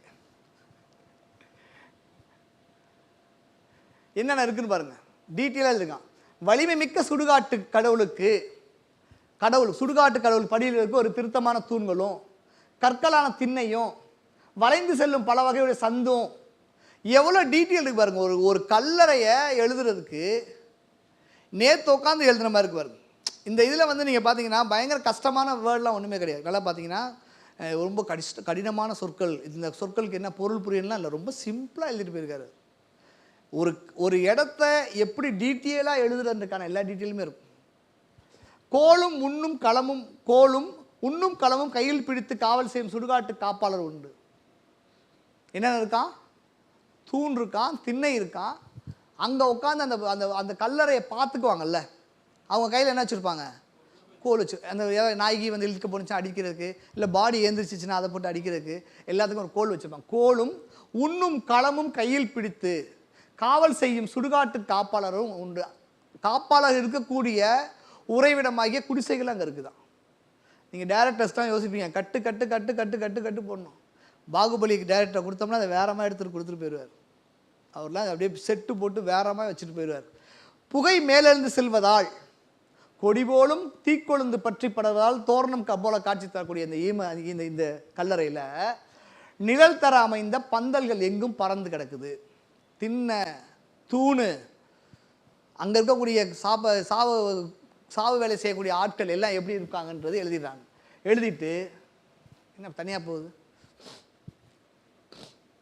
ஒரு மாதிரி கஷ்டமாக இருக்கா, ரத்தமும் சதையுமா இருக்கா பாருங்க. சிம்பிளாக இருக்கும். சுடுமண் ஓங்கிய நெல்லை கோட்டமும் அருந்தரல் கடவுள் திருந்துபலி கந்தமும் நிறைக்கல் தெற்றியும் மிகைமலை சந்திப்பும். ரொம்ப சிம்பிளாக தான் இருக்கும், ரொம்ப கஷ்டமான வார்த்தையில் இல்லை. சார் இன்னைக்கு போய் எடுத்து படிச்சிருங்க. படிச்சிட்டிங்களா நீங்கள்? சரி. பல்வேறு வகையான சுடுகாடுகளும் அதன் ஓசைகளும். சவுண்டு எழுதுனா சார், இதில் சவுண்டை எழுதுனா ஒவ்வொரு சவுண்டு எப்படி இருக்கும் அப்படின்னு எழுதியிருக்காங்க. பிணங்களை சுடுவோரும் வாளாயிட்டு போவோரும், சுடாமல் அப்படியே போட்டு போகிறவங்களும், குழி தோண்டி புதைப்போரும். சுடுறானுங்க, சுடாமல் போட்டு போகிறானுங்க. நீங்கள் இந்த படம் எனக்கு அது படிக்கிறப்ப இந்த பாலாவுடைய அந்த என்ன படம், பிதாமகன் ஞாபகம் வந்துச்சு. குழி தோண்டி புதைப்போர், கிறிஸ்டியன்ஸ் தான் புதைக்கிறாங்க. புதைப்போரும் தாழ்ந்த இடத்தில் வைத்து வாயில் அடைப்போரும். தாழ்ந்த இடத்துல ஒரு குழி சின்னதாக வச்சு அங்கே அடைச்சிடவங்களும். தாலியில் கவிப்போரும், தாலினா அந்த முதுமக்கள் தாலி இருக்குல்ல அதுக்குள்ளே போட்டு வைக்கிறவங்களும். இரவிலும் பகலிலும் வருவார்கள், அருவருப்புற்று அங்கு தங்காமல் திரும்பி போவார்கள். எல்லா பாடி எடுத்துகிட்டு வரவனும் அங்கே வந்துட்டு அருவருப்பில் அங்கே தங்காமல் நைட்டு ஸ்டே பண்ணாமல் கிளம்பி போயிடுவானுங்க. போகும்பொழுது அப்பாடா இந்த பாடி செத்துச்சுனான்னு சொல்லாமல் அங்கே அவங்க சத்தம் போட்டு போவாங்களா, ஐயோயோ என் பிள்ளை போச்சே, என் குழந்தை அப்படி போச்சே அப்படிலாம் செத்து அதை அந்த சத்தத்தை எழுதுறாரு. நீங்காத ஒலி கேட்கும். பாருங்க, சுடுவோர் இடுவோர் தொடுகுழி படுப்போர் தாழ்வையில் அடைப்போர் தாழிகள் கவிப்போர் இரவும் பகலும் இழிவுடன் தெரியாது வருவோர் பெயர்வோர் மாறா சும்மையும் எஞ்சியோர் மருங்கின் ஈமம் சாட்சி அப்படின்ற. என்னென்ன சவுண்ட் இருக்கும் அந்த சவுண்டோடைய ஒட்டு மொத்தமாக என்ன இருக்குன்னு எழுதிருப்பான். சூப்பராக இருந்துச்சு. ஜாலியாக இருக்கான்னு யோசிக்கிறீங்களா? சுடுகாட்டில் என்னென்ன சவுண்டு இருக்கும் படிக்கிறீங்களா சார்?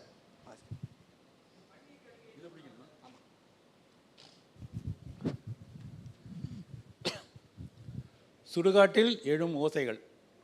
உயிர் வாழ்வோரிடம் இறுதி உண்டென்பதை கூறி உள்ளம் நடுங்குமாறு ஒலிக்கும் சாப்பறை ஓசையும். அது புரியுதா உங்களுக்கு? அந்த வேர்டுக்கு என்ன அர்த்தம்? சாப்பறைன்னு ஒன்று வாசிக்கிறாங்கல்ல, அந்த சாப்பறை சவுண்ட் எப்படி இருக்காமா, நம்ம வாழ்ந்துட்டு இருக்கோம்ல, நீ என்னைக்காவது சாவ போற, உனக்கு என்னைக்காவது சாவு இருக்கு அப்படின்னு சொல்ற மாதிரி அந்த சவுண்ட் இருக்குன்றான். அன்சர்டனிட்டி. உயிர் வாழ்வோரிடம் நம்ம வாழ்ந்துட்டு இருக்கவங்களுக்கு இறுதி உண்டு என்பதை கூறி உள்ளம் நடுங்குமாறான். சத்தத்தை கேட்டால் நம்மளுக்கு இன்றைக்கி கொஞ்சம் வயசாக பாடியெல்லாம் பார்த்தா யாராவது செத்து போனா ரோட்டில் போனால் அடுத்த நம்ம தானா, அது நம்ம எங்கே திரும்பினாலும் வேறு போஸ்ட் ஓட்டிடுவாங்க, கண்ணீர் அஞ்சலி, ஐயோ அடுத்த நம்ம இப்படி தான் சாவோமா, நமக்கு ஒரு பயம் வரும்ல. அது வந்து சாப்பறைன்னு ஒரு பறையை பற்றி சொல்கிறான். அந்த சவுண்டு கேட்டேனே ஓ சாவை வந்து நினைவுபடுத்திடுமா, அடுத்த நீ தாண்டி மாப்பிள்ள அப்படின்னு சொல்கிற அளவுக்கு வந்துடும்ன்றார். இறந்த துறவியரை தொழுது போற்றுவதால் எழும் முழக்கமும். இறந்த துறவியரை செத்து போனதுக்கப்புறம் அங்கே சவுண்டு வேற மாதிரி இருக்கும். சவுண்டு வேரியேஷன் சொல்கிறான் சார். நம்ம செய்யோ நம்ம செத்துருவோன்னு போகிற சத்தத்துக்கும் இறந்த துறவியரை புதைக்க போகிறாங்கல்ல அவங்க போகிற சத்தத்துக்கு வேரியேஷன் சொல்கிறோம். மாய்ந்த இல்லறத்தோரை நினைத்து புலம்புவதால் எழும் அழுகையும். பாருங்க, மாய்ந்த இல்ல, என் வீட்டில் நான் வந்து மற்றவன் சாவுக்கு அழுகுறது வேற, என் வீட்டு சாவுக்கு அழுகுறது வேற. மாய்ந்த இல்லத்தோரை, எங்க வீட்டில் செத்தவங்கள அப்ப எழக்கூடிய இங்க தொல்காப்பியர் என்ன பண்ணிப்பாருன்னா மரபியல்னு ஒன்று வச்சிருப்பார். மரபியல்ல கிளி கத்துமா கிளி கூவுமா, மயில் கத்துமா மயில் கூவுமான்னு இருக்குல்ல, இந்தந்த மரபு இந்தந்த வார்த்தை அது எல்லாத்தையும் பயன்படுத்தியிருப்பாரு. இதை நீங்க நல்லா பாத்தீங்கன்னா மரபு சொற்களா இருக்கும். நிறைய என்ன செய்யும், ஊளை ஆந்த என்ன செய்யும் அலரும், கோட்டா என்ன செய்யணும், இந்த வார்த்தையை அவர் பயன்படுத்தியிருக்காங்க. அந்த வார்த்தையை பயன்படுத்துறதை விட அந்த சவுண்டை வந்து நீங்கள் வாசி பார்த்து அப்படி வச்சு ஒரு சாவில் வந்து இவ்வளோ சவுண்டு போட்டிங்கன்னா அந்த இடமே வேற மாதிரி ஆயிடும். அதை எழுதியிருக்காருந்தால் சுடுகாட்டு. செவிக்கிழிய கூவும் நீண்ட முகமுடைய நரியின் உளையும். செவிக்கிழியமா, அது காது வரைக்கும் நரி ஊதி பார்த்துக்கிங்களா, ஏன்னு இருக்கும், அது இவ்வளோ தூரம் வாய் போன மாதிரி இருக்கும். அதை எழுதியிருக்கான். செவி வந்து கிளிகிற அளவுக்கு நீண்ட முகமுடைய நரி வந்து ஊழ விடுதான், ஊன்னு ஒரு சத்தம் விடுதான். சாவோரை கூவி அழைக்கும் பேராந்தையின் செத்து போன பாடி போகுது இல்ல, உயிர் போயிட்டு இருக்குல்ல, அதை கூவி அழைக்கிறமா ஆந்த கூப்பிடுதான், ஏய் வா எங்க போயிட்டு இருக்கீங்க வா அப்படின்னு. செத்து போனவன கூவி அழைக்கிற மாதிரி பேராந்தையோட அலறலும். புலால் உணவை கவிய கோட்டானின் குரலும். அங்க இருக்கக்கூடிய கறியெல்லாம் சாப்பிடுது, மண்டை ஓடு இதெல்லாம் வந்து சாப்பிடக்கூடிய கோட்டான், உங்களுக்கு தெரியும் கோட்டான குரலும். தலையிலிருந்து மூளையை உணவாக கடிந்து உண்ட ஆண்டலை பறவையின் கூப்பாடும் கலந்து. டீட்டெயில் பாருங்க. நம்ம மரம், இந்த மரங்கள் எவ்வளோ அன்றைக்கி சொன்னேன், இந்த மரங்கள்லாம் நம்ம பார்த்துட்டு போயிடும். இப்போ எங்கள் காலேஜில் அவ்வளோ மரம் இருக்குது, என்ன மரம் தெரியாது.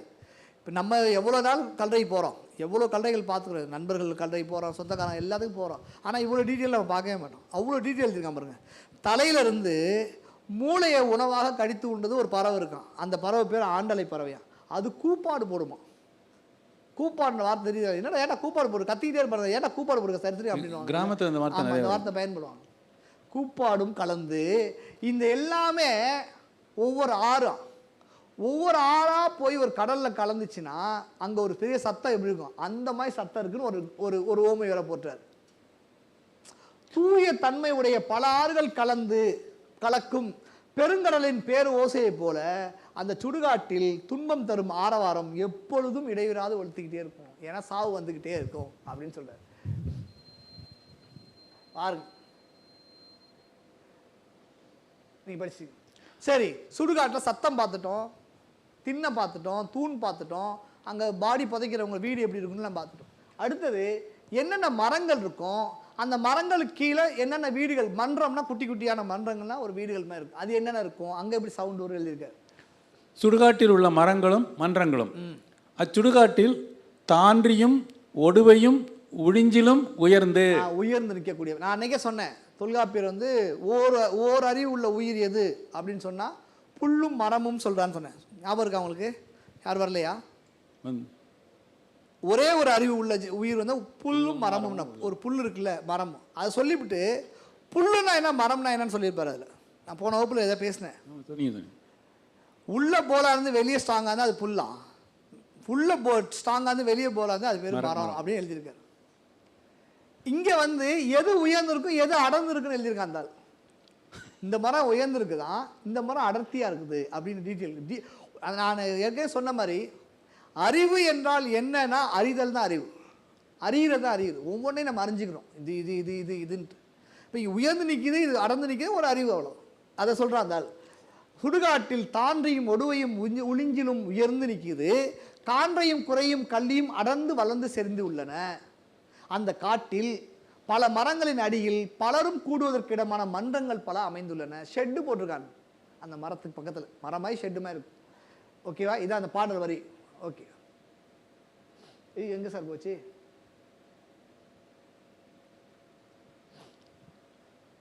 ஒவ்வொன்றும் எழுதுறா சார். என்னென்ன மரம்? வாகை மரம் எப்படி இருக்கும், வன்னி மரம் எப்படி இருக்கும், இந்த மரம் எப்படி இருக்கும், டீட்டெயில் எழுதுறாரு உள்ள சார். வாசிங்க சார்.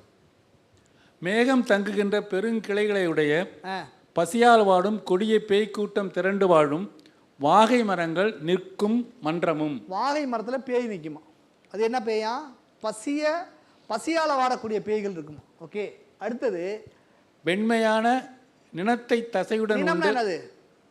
கொழுப்பு. வெள்ளை கலர் கொழுப்பை, அங்கே செத்து போனவங்களோட வெள்ளை கலர் கொழுப்பை வந்து தசையோடு உண்டு பெருமகிழ்ச்சி கொண்ட பறவைகள் தங்கக்கூடிய விழா மரமும் இருக்குதான்.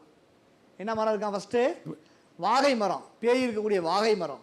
தசையோடு சாப்பிடக்கூடிய விழா மரம் இருக்கான். அப்புறம் சுடுகாட்டில் நோன்பு ஏற்றும் கபாலிகர் அஞ்சா நெஞ்சமுடன் உணவு அடுவதற்கு எழுப்பும் நெருப்பையுடைய வன்னிமரம் நிற்கும் மன்றமும். வன்னி மரங்கள் இருக்குதான். அங்கே சாப்பாடு இது பண்ணுறாங்கல்ல அவங்க. சுடுகாட்டில் நோன்பு ஏற்றும் கபாலிகர் அஞ்சா நெஞ்சமுடன் அங்கேயே நைட்டு பகல் அங்கேயே உட்காந்து உணவு ஏற்பதற்காக ஒரு எழுப்பக்கூடிய அந்த வன்னி மரங்கள் இது இருக்கு. விரதங்காத்து வாழும் உடம்புடையோர் உடைந்த தலைகளை தொகுத்து பெரிய மாலையாக செய்வதற்கு சூழ்ந்துள்ள இலந்தை மரம் நிற்கும் மன்றமும். மாலையை எடுத்து மண்டவோட எடுத்து கபாலத்தை எடுத்து ஒரு எலும்பு வச்சுக்குவாங்களாம். பாலியேருந்து ஒரு எலும்பு எடுத்து அப்படியே ஒவ்வொரு மண்டையாக சொறி ஒரு பெரிய மாலையை குத்துறாங்க. நீங்கள் இன்னைக்கு காளி தேவியெல்லாம் பார்த்தீங்களா இல்லையா? நிறைய மாலை போட்டிருக்கோம்ல. அது எப்படி செய்வாங்கன்னு நீங்கள் கலிங்கத்து பண்ண சூப்பராக எழுதியிருப்பார். ஆனால் எனக்கு தெரியல, இதுலேருந்து இங்கே தான் தலைமை யோசிச்சு. நான் என்ன சொல்லேன்னா, முதல் வகுப்புலேயே நான் தான் சொன்னேன், இங்கே இந்த வகுப்பு பெரும்பாலும் உங்களுக்கு பாடலுக்கு விளக்கமாக அமையாது. இந்த கிளாஸ் பார்த்தீங்கன்னா பாடலுக்கு விளக்கமாக அமையாது.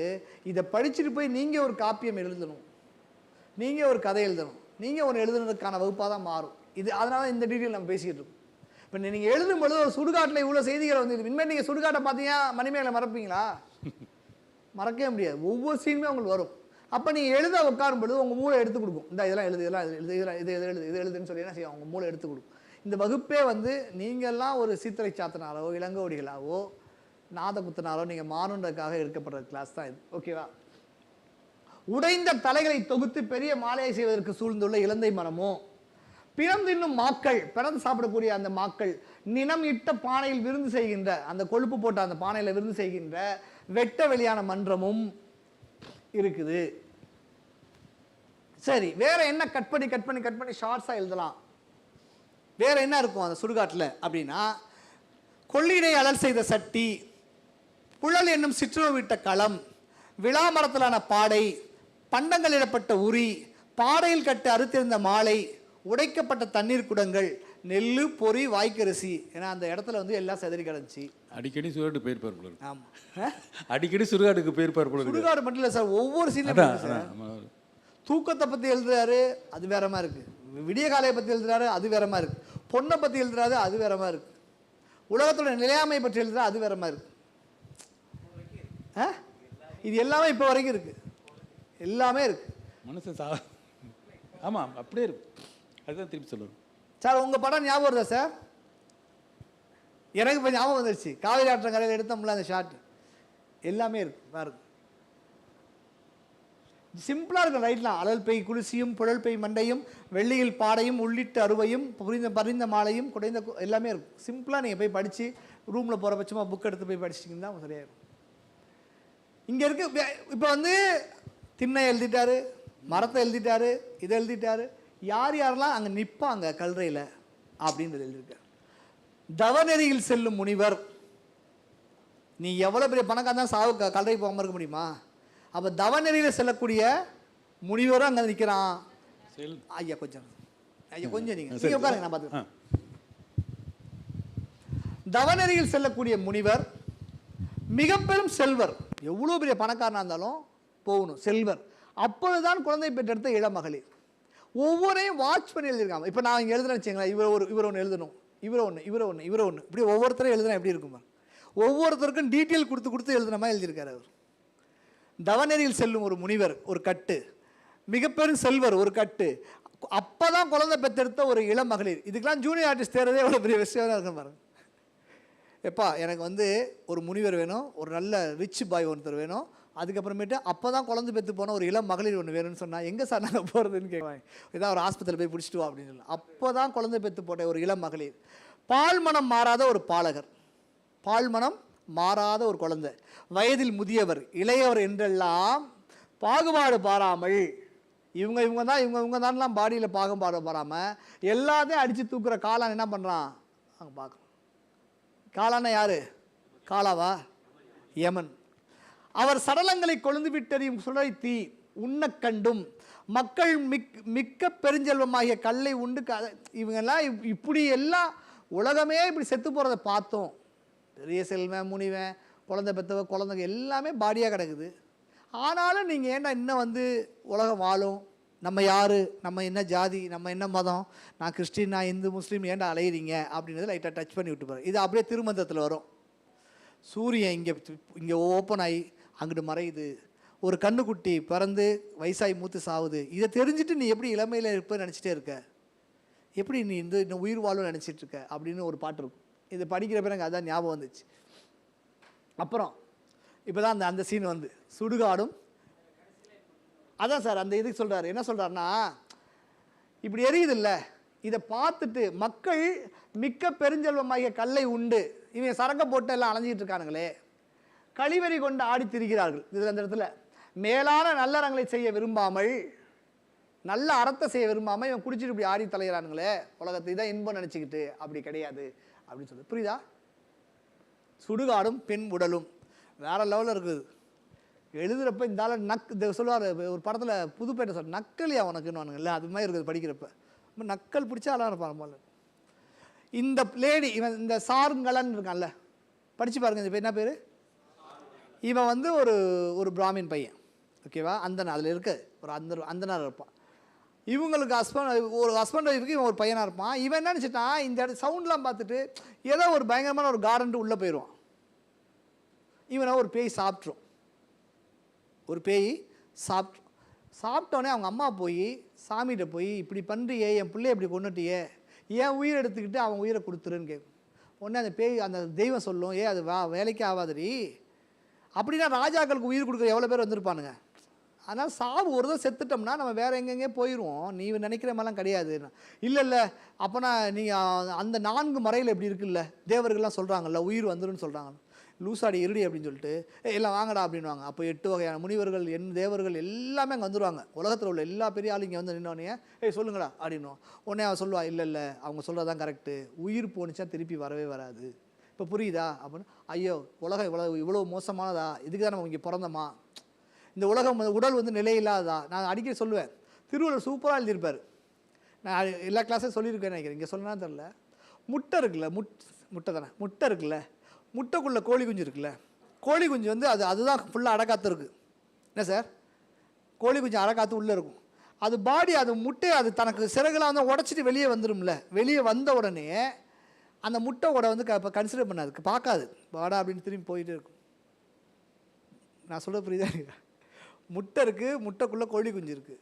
யாருக்கு அடக்காத்துருக்கா? கோழி குஞ்சா? ஓடு தான் அடக்காத்துருக்கு. அந்த ஓடு உடஞ்சி அதுக்கு தனக்கான உருவம் வந்தவொடனே உடஞ்சவொடனே வெளியே போயிருமே ஒழிய, ஐயோ நம்மளை பாதுகாத்த இந்த ஓடை வந்து நம்ம தூக்கிட்டு போயிடுவோமா அப்படிலாம் நினைக்காது. அது மாதிரி தான் இந்த பாடின்னு சொல்கிறான். இந்த பாடின்றது ஓடு மாதிரி, உயிர் இருக்க வரைக்கும் இருக்கும். பவுர் அடிப்பேன், சென்ட் அடிப்பேன், எல்லாம் பண்ணுவேன், குளிப்பேன், எல்லாம் பண்ணுவேன். உயிர் வெளியே போச்சு அப்படின்னா அதுக்கப்புறம் இந்த பாடியை திரும்பி பார்க்காம போயிடும் அப்படின்னு திருவள்ளுவர் வந்து ஒரு லைனில் சொல்லியிருப்பார். அது மாதிரி இங்கே இருக்கு. இப்போ இவன் சொல்லுவாள், அதெல்லாம் ஒன்றும் பண்ண முடியாது, நீனா அவன் வந்து அந்த லேடி எங்கே இறந்துருவான்னு நினைக்கிறேன். இறந்ததுக்கப்புறம் அப்படியாப்பட்ட இடம் தான் இந்த சுடுகாடுன்ற மாதிரி ஒரு விஷயம் வரும். இந்த கதையை வந்து ஒரு சின்ன பாயிண்ட் வந்து மறுபடியும் ஸ்டார்ட் பண்ணுறாங்க. இது வரைக்கும் அந்த எல்லாத்தையும் சொல்லிட்டான், ஓடு கிடைக்கும், பொறி கிடைக்கும், ரசி கிடைக்கும், இது கிடைக்கும், எல்லாம் சொல்லிவிட்டு இங்கே போகிறான். ஒரு நாள் தனிவேலையை சென்ற சாருங்கலன் என்னும் சிறுவன் இத்தகைய சுடுகாட்டை ஒரு அரிய காவல் அமைந்த நகரம் என்று எண்ணி உள்ளே சென்றான். அப்படியே நம்ம இவர் மாதிரி பேய் படம் மாதிரி ஊன்னு சத்தம் போட்டோன்னே ஒரு பையன் மட்டும் அப்படி தனியாக அந்த சுடுகாட்டுக்குள்ளே போனால் எப்படி இருக்குன்னு பாருங்கள், அப்படியே எடுக்கிறோம். அங்கே அழகு கொளிக்கும் உடம்பு என்று காதல் கொள்ளும் மக்களுக்கு பெண்கள் உடம்பை வந்து ஐயோ இப்படியாப்பட்ட ஒரு பேரழகை நான் பார்த்தது இல்லையே. நீங்கள் சிலப்பதிகாரம் படிக்கும் பொழுது முதல் இரவில் வந்து அவன் பேர் என்ன, அவன் கண்ணகியோட உடலை பார்த்துட்டு கோவலன் சொல்கிறது படிக்கும் பொழுது நமக்கே அப்படி இருக்கும். மாசரு பொண்ணே மணியே முத்தே காசை விரையே கறிய தேனே ஐயோ இப்படியாப்பட்ட ஒரு பாடியை நான் பார்த்ததே இல்லை. எல்லோருக்கும் அப்படி தான் இருக்கும். முதல் இரவு முடிஞ்சதுக்கப்புறம் பெண் உடம்பு வந்து நமக்கு வந்து ஒரு வேற ஒரு இமேஜை கொடுக்கும். அந்த இதை இங்கே சொல்கிறாரு, அழகு கொளிக்கும் உடம்பு என்று காதல் கொள்ளும் மக்களுக்கு இந்த உடம்பானது எலும்பாலும் தசையாலும் குருதியாலும் ஆனது என பகுத்து காட்டுவது போல இந்த பாடின்றது நீ நினைக்கிற மாதிரிலாம் கிடையாது.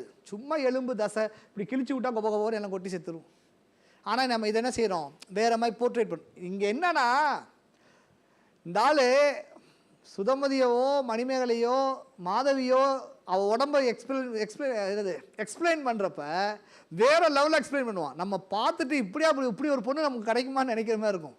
கட் பண்ணி இது எழுதும் பொழுது ஆமாம் அல்லது உண்மை தானே அப்படின்ற மாதிரி தோண வச்சிடும். ஒரு ரைட்டிங்கோட ஸ்பெஷல் அதுதான். ஒரு ரைட் எழுது அதை படித்த உடனே நமக்கு அப்படியே நம்மளோட ஆஸ்பெக்ட் எல்லாமே என்ன செய்யும், மாறிக்கிட்டே இருக்குன்றதாக இருக்கும். அழகு கொளிக்கும் உடம்பு என்று காதல் கொள்ளும் மக்கள் உடலானது எலும்பு தசை குருதியாலானது என பகுத்து காட்டுவது போல ஒரு பெண் உடல் பிண்டம் புழுக்கள் மடிந்து வலும்போடு கிடந்தது. ஒரு பெம்போட அங்கே ஒரு பாடி ஒன்று அப்படியே ரத்தம் கொத்தன்னு. நீங்கள் அப்போகலிப்டான ஒரு படம்லாம் இருக்குது, அந்த படம்லாம் பார்த்தா தெரியும் உங்களுக்கு. ஒரு கிராஸ் பண்ணி போகிறப்பெல்லாம் அப்படியே ஒரு பாடி கிடக்கலாம் காட்டுவான். ஒரு பெண் உடம்பு கிடைக்குதான். அந்த உடம்பை யாரெல்லாம் சாப்பிட்றான்னு பாருங்க சார். பாதத்தை நரி சாப்பிடுதான். அந்த பெண்ணுடைய பாதத்தை கொஞ்சம் கொஞ்சம் இது என்ன சொல்லுவானுங்கள்ல, மனம் தைரியம் உள்ளவர்கள் மட்டும் கேட்குற மாதிரி இருக்கும்போது கொஞ்சம் ஒரு மாதிரி இந்த இந்த கிளாஸ் கொஞ்சம் ஒரு மாதிரி தான் போகும். ஏன்னா அதான் எனக்கு ரொம்ப பிடிச்சிருக்கு, ரைட்டிங்காக பயங்கரமாக இருக்கும். அந்த பெண்ணுடைய பாதத்தை உடலின் செம்பஞ்சு குழம்பு ஊட்டப்பட்ட சிவந்த அடிகளை நரி ஒன்று வாயிலை கவ்விக்கொண்டு இன்பத்துடன் ஒளி எழுப்பி ஊழையிட்டதான். சத்தமாக இருக்குது, செம்ம ஜாலியாக இருக்குல்ல அப்படின்ற மாதிரி. அவருடைய இடுப்பு பகுதி, அல்குல்னா பெண்களுடைய இடுப்பு பகுதி, பெண் உறுப்பு சொல்கிறாங்க. மேகலை நீங்கிய, மேகலைனா இடுப்பு பகுதியில் ஒரு ஒரு ஒரு ஜுவல்ஸ் போடுவாங்கல்ல, ஆழ்த்தோட்ட பூபதியில் சிம்ரன் போட்டிருப்பாங்க பாருங்க, இங்கே இப்படி போட்டிருப்பாங்கல்ல இந்த இடத்துல மட்டும். அது மேகலை நீங்கிய அல்குல்லை கழுகு ஒன்று குடைந்து உண்டு அப்படியே கொத்தி அதை குடஞ்சி அப்படியே எடுத்து அதுலேருந்து அப்படியே ரசம்லாம் சாப்பிட்டு கேட்போர் நடுக்கம் ஒரு மாற நிலத்தின் கண் பெரிதாக ஊழையிட்டது. இது இன்பத்தில் கற்று தான். அது பெண்ணுடைய இந்த இடத்த சாப்பிட்டுட்டு அதிரசி தான் மற்றவங்களாம் இது பண்ண மாதிரி கழுகு வந்து மற்றவன் பயப்புறமாக கற்று தான். யோசிச்சு பாருங்கள் சவுண்டை. யாராவது மிமிக்ரி ஆர்டிஸ்ட் வச்சு எடுக்கணும் போல. கடகம் அணிந்த கை வளையலை அதை சொல்கிறான் பாருங்க. கடகம் அணிந்த கையை சுடுகாட்டில் தெரியும் ஒரு நாய் கடகம் உடையுமாறு அந்த இதை வந்து கடிச்சு இழுத்துட்டு போதான். அது வந்து கறக்குன்னு சத்தம் விடுதான். அது உடையுமாறு கவ்விக்கொண்டு ஓடுங்காலம் முழக்கம். ஓடும் காதம்னா ஓடுற தூரம் வரைக்கும் முழக்கம் அடித்தான். அப்புறம் மார்பகத்தை ஒரு பருந்து நிமிர்ந்து நின்று வனப்புடன் விளங்கும் இளமுலையை கடும் பசியுடைய ஒரு பருந்து கவர்ந்து ஓசையிடும் உண்டான். சொப்பு சொப்பு சொப்புன்னு சத்தம் போட்டு தின்றுருக்கான் ஒரு மார்பகத்தை. இது எல்லாமே ஒரு மிருதங்க சவுண்டு மாதிரி இருக்குன்னு போட்டிருக்கான். அந்த மண்டை பாருங்கள் எப்படி யோசிச்சிருக்கு. இந்த சவுண்டு எல்லாமே இந்த பாதம் அல்குல்லுக்கு எல்லாத்தையும் சாப்பிட்ற சத்தம் மிருதங்க சவுண்டு மாதிரி இருக்குன்றான். இவை அனைத்தும் எழுப்பிய பேர் அரவம் அந்த சத்தம் இனிய உடல்கள் வெந்த சாம்பல் குவையாகிய அரங்கில் பேரொளி எழுப்பும் தன்னுமை கருவியின் பெரும் முழக்கம் போல கேட்டுச்சான். அதுவரை நான் சொல்கிறது. ஆங்கது தன்னை ஒரு அருங்கடி நகர் என சார்கலன் என்போன் உள்ளே போனால் அந்த இதெல்லாம் பாட்டு நீங்கள் படித்தேன். பிணம் தின்னு இதை நான் சொன்னேன்ல சீன் சார். சொல்லுங்கள் சார். டைம் ஆச்சு சார். இது நான் உங்களுக்கு பிடிஎஃப் அனுப்புகிறேன் சார். நீங்கள் இன்றைக்கி தான் வந்துருக்கீங்கன்னு நினைக்கிறேன். நாங்கள் சொல்லிட்டே இருப்போம் பிடிஎஃப் அனுப்ப மாட்டோம். அதனால் அது நீங்கள் ஒன்றும் இல்லை. இது வந்து சென்ட்ரல் அண்ணா நூற்றாண்டு நூலகம். நீங்கள் போனீங்கன்னா நீங்கள் 100 காப்பி கூட மணிமேகலை புத்தகம் இருக்கும். அந்த புத்தகத்தை எடுத்து இதெல்லாம் வந்து குறிச்சிட்டிங்கன்னா உங்களுக்கு நல்லா இருக்கும். சிறப்பா நேராக சக்கரவாளை கோட்டத்துக்கு போயிருங்க. அங்கே போனீங்க அந்த வரிகள். ஒரு பெண் உடம்பை சாப்பிட்ற ஒரு பேய் மகள் நான் சொன்னேன்ல. இதுதான் அந்த இப்படி ஒரு பெண் உடம்பு கிடக்குது இதெல்லாம் தின்னுக்கிட்டே இருக்கப்ப அங்கே ஒரு பெண் உடம்பு வந்து ஒரு சாப்பிட்டுக்கிட்டு இருக்கும் ஒரு பேய். அந்த பேய் தான் அந்த பையனை சாப்பிட்ரும். எப்படி டீட்டெயில் பெண் பிணத்தின் கூந்தல், பெண் பிணத்தின் கூந்தல் அடர்ந்த தலையை, அவள் தலை வந்து ரொம்ப தண்ணி முடியெல்லாம் கம்மியாக இல்லையா, எப்படி இருக்கான், நல்ல கூந்தல் அடர்ந்த ஒரு செம்மையாக இருக்கு. ஒரு பேய்மகள் பற்றி எடுத்து கையகத்து ஏந்தி ஒரு பல்லை எடுத்து கை எடுத்து ரொம்ப பொறுமையாக அழகாக கையில் வச்சு பெரும் மகிழ்ச்சியுடன் எழுந்தாள். அழகாக சூப்பராக ஒரு பாடி கிடைக்குதான்னு சொல்லி அப்படி தூக்கி அது இதுதான் சொல்கிறேன், நக்கல் அவனுக்குன்னு சொல்கிற மாதிரி. ஒரு பேய் செத்து போன உடம்பை தூக்கி வச்சுட்டு இருக்கப்ப அது இப்படி தூக்கி மடியில் வச்சுட்டு இப்படி பார்க்குறப்ப முகிலோ அல்லது கூந்தலோ, முகில் என்னது, மேகமோ இல்லை கூந்தலோ, கயல் மீனோ அல்லது கண்ணோ, குமிழோ அல்லது மூக்கோ, முருங்கை மலரோ அல்லது இதழோ, முத்தோ அல்லது பல்லோ என்று அந்த முகத்தில் விளங்கும் உறுப்புகளை கண்டு வியப்படையாமலும் இரக்கம் இல்லாமலும் கண்களை தோண்டி, அதெல்லாம் சொல்லாமல் கண்ணை பொறுமையாக உட்காந்து தோண்டி பிளவு உடைய தன் அடிகளை பெயர்த்து அடங்காத கழிவெறியுடன் கூத்து அடித்தான். கத்து தான் சாப்பிட்டுக்கிட்டு ஜாலியாக. இந்த வரி எனக்கு அப்படியே பயங்கரமாகிடுச்சு. நேற்று நைட்லாம் யோசிச்சேன், எப்படி இந்த இடத்துல இவனுக்கு இப்படி ஒரு எண்ணம் தோணுச்சு, இப்படி எப்படி எழுதுனான் பயம். இப்போ ஒரு பையன் வந்து ஒரு கதை கொடுத்தான், ஒரு பையன். அந்த கதை படிச்சுட்டு நான் அவனுக்கு ஒரு 2-3 படம் சொன்னேன், இந்த மாதிரி கதையாக இருக்குடான்னு சொல்லிட்டு. அது என்னென்னா, இந்த தெய்வம் தந்த வீடு, என்ன படம் அது, தெய்வம் தந்த வீடு, அவள் ஒரு தொடர்கதை. அந்த படம் ரெஃபரன்ஸ்னு சொல்லிட்டு எனக்கு ரொம்ப நாள் அந்த படம் பார்க்கணும்னு ஆசை. முன்னாடி நம்ம வீட்டில் டிவிலாம் இருக்காது, இப்போ எல்லாம் வந்துருச்சு இல்லை. சரி, நான் அவள் ஒரு தொடர்கதை பார்க்குறேன் சார்.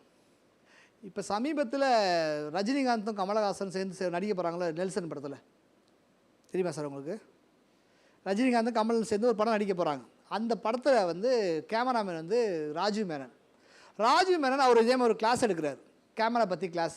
அப்போ அவர் என்ன சொல்கிறாருன்னா, ஒரு மனுஷனுடைய கண்ணு தான் வந்து அவனுடைய என்ன சிந்திக்கிறான்றதோடைய நுழைவாயில், ஹால் டிக்கெட் மாதிரி கண்ணு தான் என்னோடய நுழைவாயில்ன்றான். ஸோ நீ அவன் என்ன நினைக்கிறான்னா க்ளோஸ்அப் வச்சுக்கன்றான். அந்த கிளாஸ் எடுக்கிறார். நீங்கள் மனுஷன் நினைக்கிறான், இப்போ வந்து அவன் தன் தாயை பார்த்தான்னு ஒரு சீன் நீங்கள் எழுதுறீங்கன்னா அதுக்கு என்ன ஷார்ட் வைக்கிறான், க்ளோஸ்அப் வச்சுக்கணுமா, அவங்க அம்மா பார்க்குறான் க்ளோஸ்அப் வச்சு. அப்போ என்ன செய்ய போகிறான், செயல் வந்து கொஞ்சம் மிட் ஷார்ட் வச்சு, எங்கே நடக்குதுன்றதுக்கு வைடு வச்சுக்கன்னு சொல்லி இப்படி கிளாஸ் எடுக்கிறார். இதுதான் சினிமா, வேறு ஒன்றும் கிடையாதுன்னு சொல்லிட்டு இருக்கார். இப்போ இந்த புக்கு, அப்புறம் ட்ரிபிள் சி நிறையா புக்கு படிக்கிறோமா, ஷார்ட்ஸ் எங்கே வைக்கணும்லாம் படிச்சுட்டு அவள் ஒரு தொடர்கதை பார்க்குறேன், எல்லாமே யூஸ் பண்ணியிருக்காங்க. நம்ம இப்போ 74 வந்திருக்கு, நான்லாம் பறக்கவே இல்லை, 74 அந்த படம் வந்திருக்கு. சினிமா டைரக்டர்ஸே உதவி நல்லா இருக்கீங்கல்ல, நீங்கள் போய் அவள் ஒரு தொடர்கலையை எப்படி ஸ்டேஜ் பண்ணுறான்னு பாருங்கள். அந்த படத்தில் ஒரு வீட்டுக்குள்ளே ஒரு செட்டுக்குள்ளே எடுக்கிறாரு, 3 கேரக்டர். நான் இப்போ தான் வந்து 2 கேரக்டர் நிற்கிறப்ப இங்கே ஒரு கண்ணாடியில் இன்னொரு மூஞ்சி தெரியுற மாதிரி வைக்கிறாங்க, எல்லாமே பண்ணியிருப்பார். இப்போ பேக்ட்ராப்பில் வந்து சும்மா ஜூனியர் ஆர்டிஸ்ட் நடக்க விடாமல் நீங்கள் போங்க வாங்க நீ நல்ல அதெல்லாம் இப்போ செஞ்சுருக்காங்க. அதெல்லாம் இல்லாமல் அதுக்கு தனியாக ஸ்கிரிப்ட் எழுத சொல்கிறாங்க. இப்போ ஹாலிவுட்டில் என்னென்னா பேக்கில் நடக்கிற அந்த விஷயத்துக்கு ஒரு கதை எழுது, அதெல்லாம் அப்போ பண்ணியிருக்கார் பாலச்சந்தர். அப்படி இருக்குது அந்த படம். எனக்கு மியூசிக்கில் தான் கொஞ்சம் கம்மியாக இருந்துச்சு, சாங்ஸாக வேறு மாதிரி இருந்துச்சு, ஆனால் மியூசிக் நல்லா இருக்கும். ஷார்ட்ஸ்லாம் இந்த ஆள் யாரா அப்படின்ற மாதிரி இருந்துச்சு, அப்படி இருக்குது படம். அது மாதிரி இருந்துச்சு. நேற்று முந்தானத்து எழுதுனவன் ஏதோ இப்போ பசங்க எழுதுவானுங்கள்ல, அந்த நக்கல் ஒன்று இருக்குல்ல, அந்த நக்கல் தனமாக ஒன்று எழுதியிருக்கு, பயங்கரமாக ரைட்டிங் ஆச்சு. இந்த பேய் என்ன பண்ணுதுன்னா, அந்த பேயை கண்ட இந்த பையன் என்ன நினச்சிட்டு வரான், உள்ள ஒரு பயங்கரமான இடம், சூப்பரான பிக்னிக் போகலான்னு சொல்லிட்டு உள்ளே வரவனுக்கு இதை பார்த்தோன்னே அச்சமடைய அவன் நான் பேயில் பிடிப்பட்டான், அந்த பேய் பிடிச்சிருச்சு இங்கே வா அப்படின்னு. அதனால் அவன் அந்த இடத்துலேருந்து நீங்கி கூக்குரல் இட்டு கொண்டு ஓடி ஒரு திசையில் போய் ஓடி அவங்க அம்மாவுக்கு சைடில் ஓடிட்டான், திடுப்புடுன்னு ஓடி போய் அம்மா இங்கே பாருமான்னு சொல்லிட்டு, என் அன்னையே இங்கே பார் ஈமச்சுடுகாட்டின் கொடிய முதுபேய்க்கு என் உயிரை கொடுத்தேன் என்று கூறி தன் தாயின் முன்னே வீழ்ந்து உயிர் திறந்தான். தெரிச்சு ஓடி போய் விழுந்து அம்மா பாருமா பேய் வந்துருச்சுமான்னு சொல்லி செத்து அங்கே போயிடுறான். அது தின்னுருது. தண்டா கழிப்பி நாடும் கூத்து கண்டனன் வெறி நடுவை கடுநவை எய்தி விண்டு ஓர் திசையின் விழுத்தனன் பெயர்த்தி இங்கு எம்மனை காணா ஈமைச் சுடலையின் வெம்முது பேய்க்கு என் உயிர் கொடுத்தேன் என தம்மனை தம்முன் வீழ்ந்து நெய் வைத்தலும் பாடியை போட்டு செத்துட்டான் அப்படின்னு. மகனை அந்த தாய் புள்ள செத்துருச்சு, சிலப்பதிகாரத்தில் ஒரு சீன் வரும், புள்ள செத்துருச்சு. நேராக இப்போ எங்கே போகிறாங்க, செத்துட்டாங்க, தெய்வத்திட்ட போகிறா, ஏம்மா என் புள்ள செத்துருச்சுமா உயிர் கொடுது அப்படின்னு சொல்கிறான். ஐயா நீங்கள் டீ கொடுக்குறீங்களாயா, எல்லோருக்குமே வா, ரொம்ப சந்தோஷங்கய்யா. பிரேக், ஒரு டீ சாப்பிட்டு வந்துடுங்க. இந்த பாருங்க இங்கே டீ இருக்குது, ஒரு குடிச்சிட்டு வந்துடுங்க பேசி. ஏசி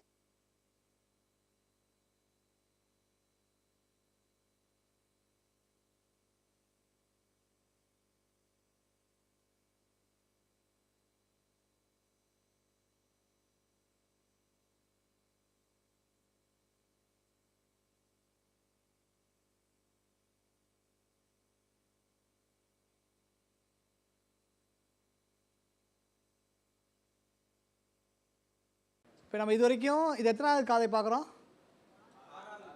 7வது காதை, 6வது காதை. காதை பேர் சக்கரை. இந்த சக்கரவாள கோட்டம் போயிருங்கன்னு சொல்கிறாங்களா? என்ன கதை இது? இந்த கதை என்ன கதைன்னு கேட்குறேன். சுடுகாடு காது இல்லை, யார் யார்கிட்ட சொல்கிறான்னு கேட்குறேன். மணிமேகலை தெய்வம் இருக்குது. யாரை சொல்கிறா? சுதமதிட்ட சொல்கிறான். சுதமதி மணிமேகலை நிற்கிறாங்க. ஏன் நீங்கள் நிற்கிறீங்கன்னு கேட்குறாங்க. இந்த மாதிரி உதயகுமாரன் வந்து எங்களை இதெல்லாம் பண்ணிட்டான் அப்படின்னா இங்கே போகாத, பெரு வழியை போகாத, சின்ன வழியாக போயிரு அப்படின்னு சொன்னது. சொன்னப்போ இவ கேட்குறா. யார் கேட்குறா? சுதமதி கேட்குறா. இதை எல்லாமே சுடுகாடு கோட்டம் தான் சொல்லுவாங்க, நீ என்ன சக்கரவாள கோட்டம்னு சொல்கிற? நீயும் என் ஆளும் மட்டும்தான் சொல்லி இதை கேள்விப்பட்டிருக்கேன் அப்படின்னு சொல்லும் பொழுது சுடுகாட்டை பற்றிய டீட்டெயில்ஸ் சொல்லிகிட்டு இருக்கதான் நம்ம பார்த்துட்ருக்கோம். இது வரைக்கும் ஒரு சுடுகாடுனா எப்படி இருக்கும், அங்கே எப்படி சாப்பிடுவாங்க, என்ன பேய் சாப்பிடும், எல்லாம் சாப்பிட்டு முடிச்சதுக்கப்புறம் ஒரு பையன் வந்து சுடுகாட்டுக்குள்ளே போயிடுறான். அவன் பேர் தான் என்னது? அவன் போயிடுறான். உள்ளே போனதுக்கப்புறம் அதை அவனை போய் ஒரு பேய் தின்னுடுது. தின்ன உடனே அவங்க அம்மா போய் என்ன பண்ணுறா? யார்கிட்ட போய் சொல்கிறா? மணிமேகலை தெய்வத்திரியா? ஏதோ ஒரு தெய்வம், சந்தியாபுரம், சூசையபுரம், சம்பாதி அப்படின்னு ஒரு தெய்வத்தில் போய் சொல்கிறான். ஓகே, அப்போ உலகத்தோட இயல்பை சொல்லுது அது. இந்த உலகத்தில் பிறந்தவர்கள் எல்லோருமே இறந்துருவாங்க. பிறக்கின்ற போதே இறக்கின்ற தேதி இருப்பது என்பது மெய்தானேன்னு சொல்லி ஒரு பாட்டு இருக்குல்ல சார், உங்களுக்கு தெரியுங்களா? பேங்க் ஆஃபீஸர், உங்களுக்கு தெரியுங்களா அந்த பாட்டு? பிறக்கின்ற போதே இறக்கின்ற செய்தி இருப்பது என்பது மெய்தானே ஒரு பாட்டு எழுதியிருப்பார்ல. என்ன படம்? நீங்கள் கேட்டவை. நீங்கள் கேட்டிங்களா இல்லையா? நீங்கள் கேட்டிங்களா இல்லையா? என்ன பாட்டு சொல்லுங்கள் பார்ப்போம். தலையாட்டுறீங்க பயங்கரமாக. அப்புறம் ஏன் கேட்காம சொல்லுங்கள்.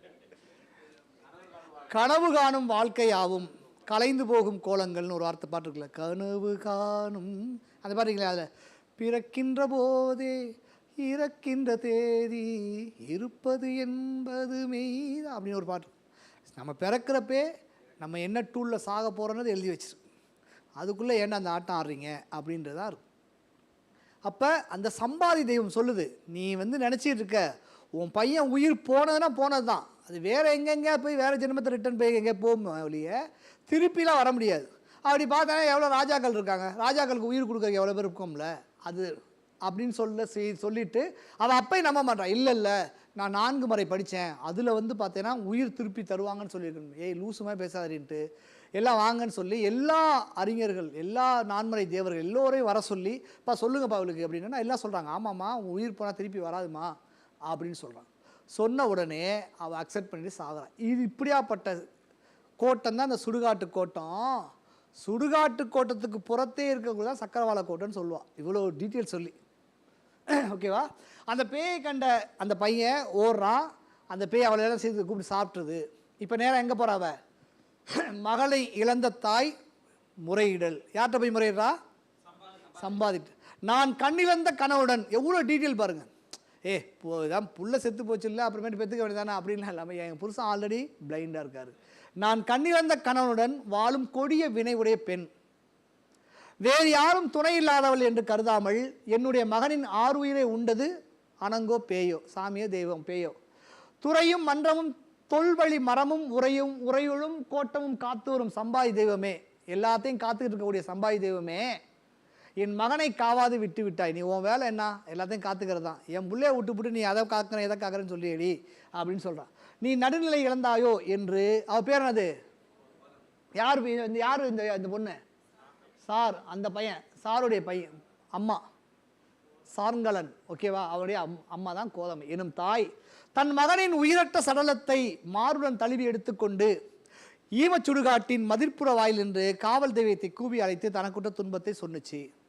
சிம்பிளாக இருக்கு பாருங்க. பார்ப்பன் தன்னோடு கண்ணிழந்து இருந்த இந்த தீத்தொழில் ஆட்டியோன் சிறுவன் தன்னை யாரும் தமியோன் என்பது நோக்காது. எனக்கு யாருமே இல்லைன்றது தெரியாமல் ஆறுயிர் உண்டது அணங்கோ பேயோ துறையும் மன்றமும் தொல்வழி மரணும் உறையுளும் கோட்டமும் காப்பாய்.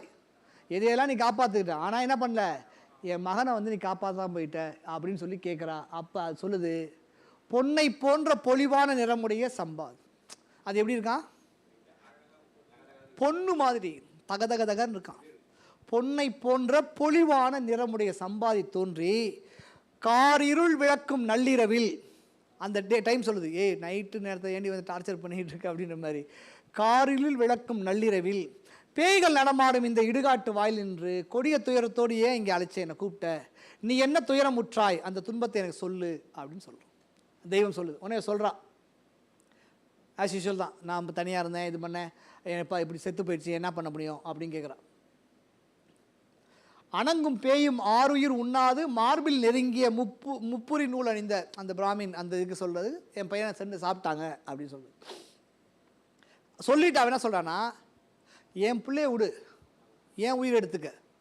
சிலப்பதிகாரத்தே வரும், என் பிள்ளைய விடு, என் உயிர் எடுத்துக்க. எல்லாமே சொல்லுவாங்கள்ல, எல்லா பெற்றோருமே செத்து போன குழந்தைகளை வச்சுட்டு பேசக்கூடிய எல்லா குழந்தையுமே, எப்பா நீங்கள் ஹாஸ்பிட்டலில் அடிபட்டு கிடக்குது குழந்தைங்கன்னா உடனே போய் கடவுள்கிட்ட வேண்டது என்னென்னா, என் பொண்டாடி உயிரை எடுத்துக்க, என் பிள்ளை உயிரை கொடுக்குன்னு சொல்ல மாட்டான். என் உயிரை எடுத்துக்க, என் உயிரை எடுத்துகிட்டு என் பிள்ளை உயிரை கொடுத்து சாமின்னு தான் நம்ம வேண்டும். அது அங்கே நடக்குது. என்னோட உயிரை பெற்று என் மகனின் உயிரை தந்து அருள்க, கண்ணற்ற என் கணவனை இவன் பாதுகாப்பான். என்ன எடுத்துகிட்டு போயிரு, நான் வேஸ்ட்டு. இவன் வந்து பையன் எப்படி இருந்தாலும் எங்கள் அப்பா என் புருஷனை வந்து பார்த்துக்குவான். ஆதலால் என் உயிர் வாங்கி இவன் உயிரை தருவாயாக என்று கோதமை பின்னும் கூறினாள். சொல்லி சொல்லி மறுபடியும் புலம்பிகிட்டே இருப்பாங்க. சாவு இழப்பில் தான் நம்ம என்ன செய்வோம், பேசுனதே திருப்பி திருப்பி திருப்பி பேசிகிட்டே இருப்போம். அதனை கேட்ட மிக்க முதுமையுடைய சம்பாதி இரக்கமுற்று கூறினாள், அம்மா தங்க பொண்ணு பாடியை விட்டு போச்சுன்னா திருப்பி சேராது. முட்டையை விட்டு கோழி குஞ்சு வெளியே போச்சுன்னா ஓடு உடஞ்சது தான், தூக்கி போட வேண்டியது தான். செத்ததுக்கப்புறம் என்ன நினைக்கிறீங்க சொல்லுங்கள்? செத்து போயிருக்கீங்களா யாராவது? யாராவது செத்து போயிருக்கீங்க? நைட்டு தூங்குறீங்க இல்லைங்க, அதாங்க சாவுறது.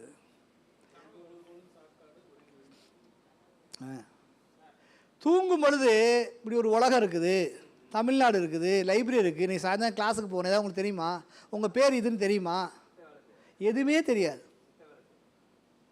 செத்து போனால் அப்படி தான் இருக்கும். டீப் ஸ்லீப் தான் தூக்கி போட்டுருவாங்க, அவ்வளோதான். செத்து போனதுக்கப்புறம் நம்ம மோட்சத்துக்கு போவாங்க, ஏசுனா உட்காந்துருப்பார், அல்லா உட்காந்துருப்பார், சிவபெருமா உட்காந்தாலாம் இது கிடையாது. செத்து போனால் பாக்டீரியா, நம்மளாம் சின்ன சின்ன பாக்டீரியா, நம்ம செத்தோம்னா தூக்கி போட்டுருவாங்க, அவ்வளோதான். உறங்கும் பொழுது என்ன நடக்குதோ அதுதான் இறப்புக்கு பின். தப்பு நடக்கக்கூடாதுன்னு நம்ம வேறு காரணங்கள் சொல்லி என்ன சொல்கிறோம், கடவுள் இருக்கார் அப்படி இப்படின்னா சொல்கிறோம், அது வேறு கான்செப்ட். ஆனால் நீங்கள் சாகணும்னு நினச்சோம்னா நீ நைட்டு போய் தூங்குறப்ப யோசிச்சு பாருங்கள், அதான் நடக்கும்.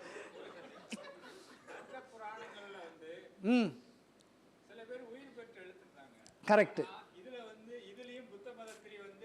இல்லை, ஆமாம், சூப்பர் பாயிண்ட் அது. போலாமா?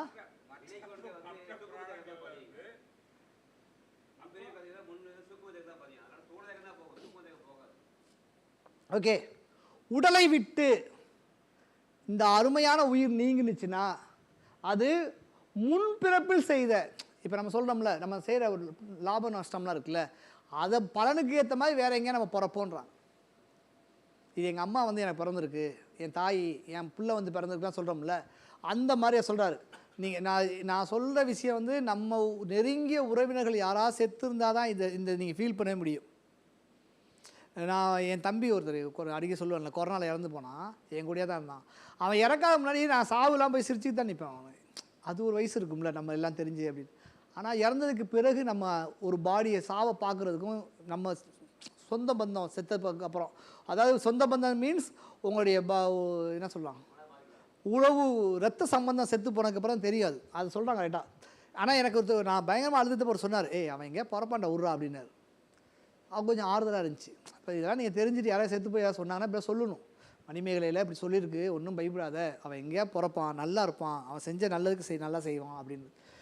நேற்று கூட இந்த மேம் டாக்டர் ஒருத்தவங்க சொன்னாங்க, அவங்க ஹஸ்பண்ட் ஃபாரினில் இருக்காங்களா, இந்த டென்டிஸ்ட் வருவாங்கள்ல, ஃபாரினில் இருக்காங்க, அவங்க ஒய்ஃப் நான் உனக்கு இவ்வளோ சொத்து சேர்த்தேன்னு சொல்லிட்டே இருப்பார் அவங்க ஹஸ்பண்ட். அவங்க சொன்னாங்களாம், அதெல்லாம் வேணாம், நீ செஞ்ச புண்ணியத்தில் கொஞ்சம் கூட போதும் அப்படின்னு சொல்லி சொல்லுவாங்களாம்.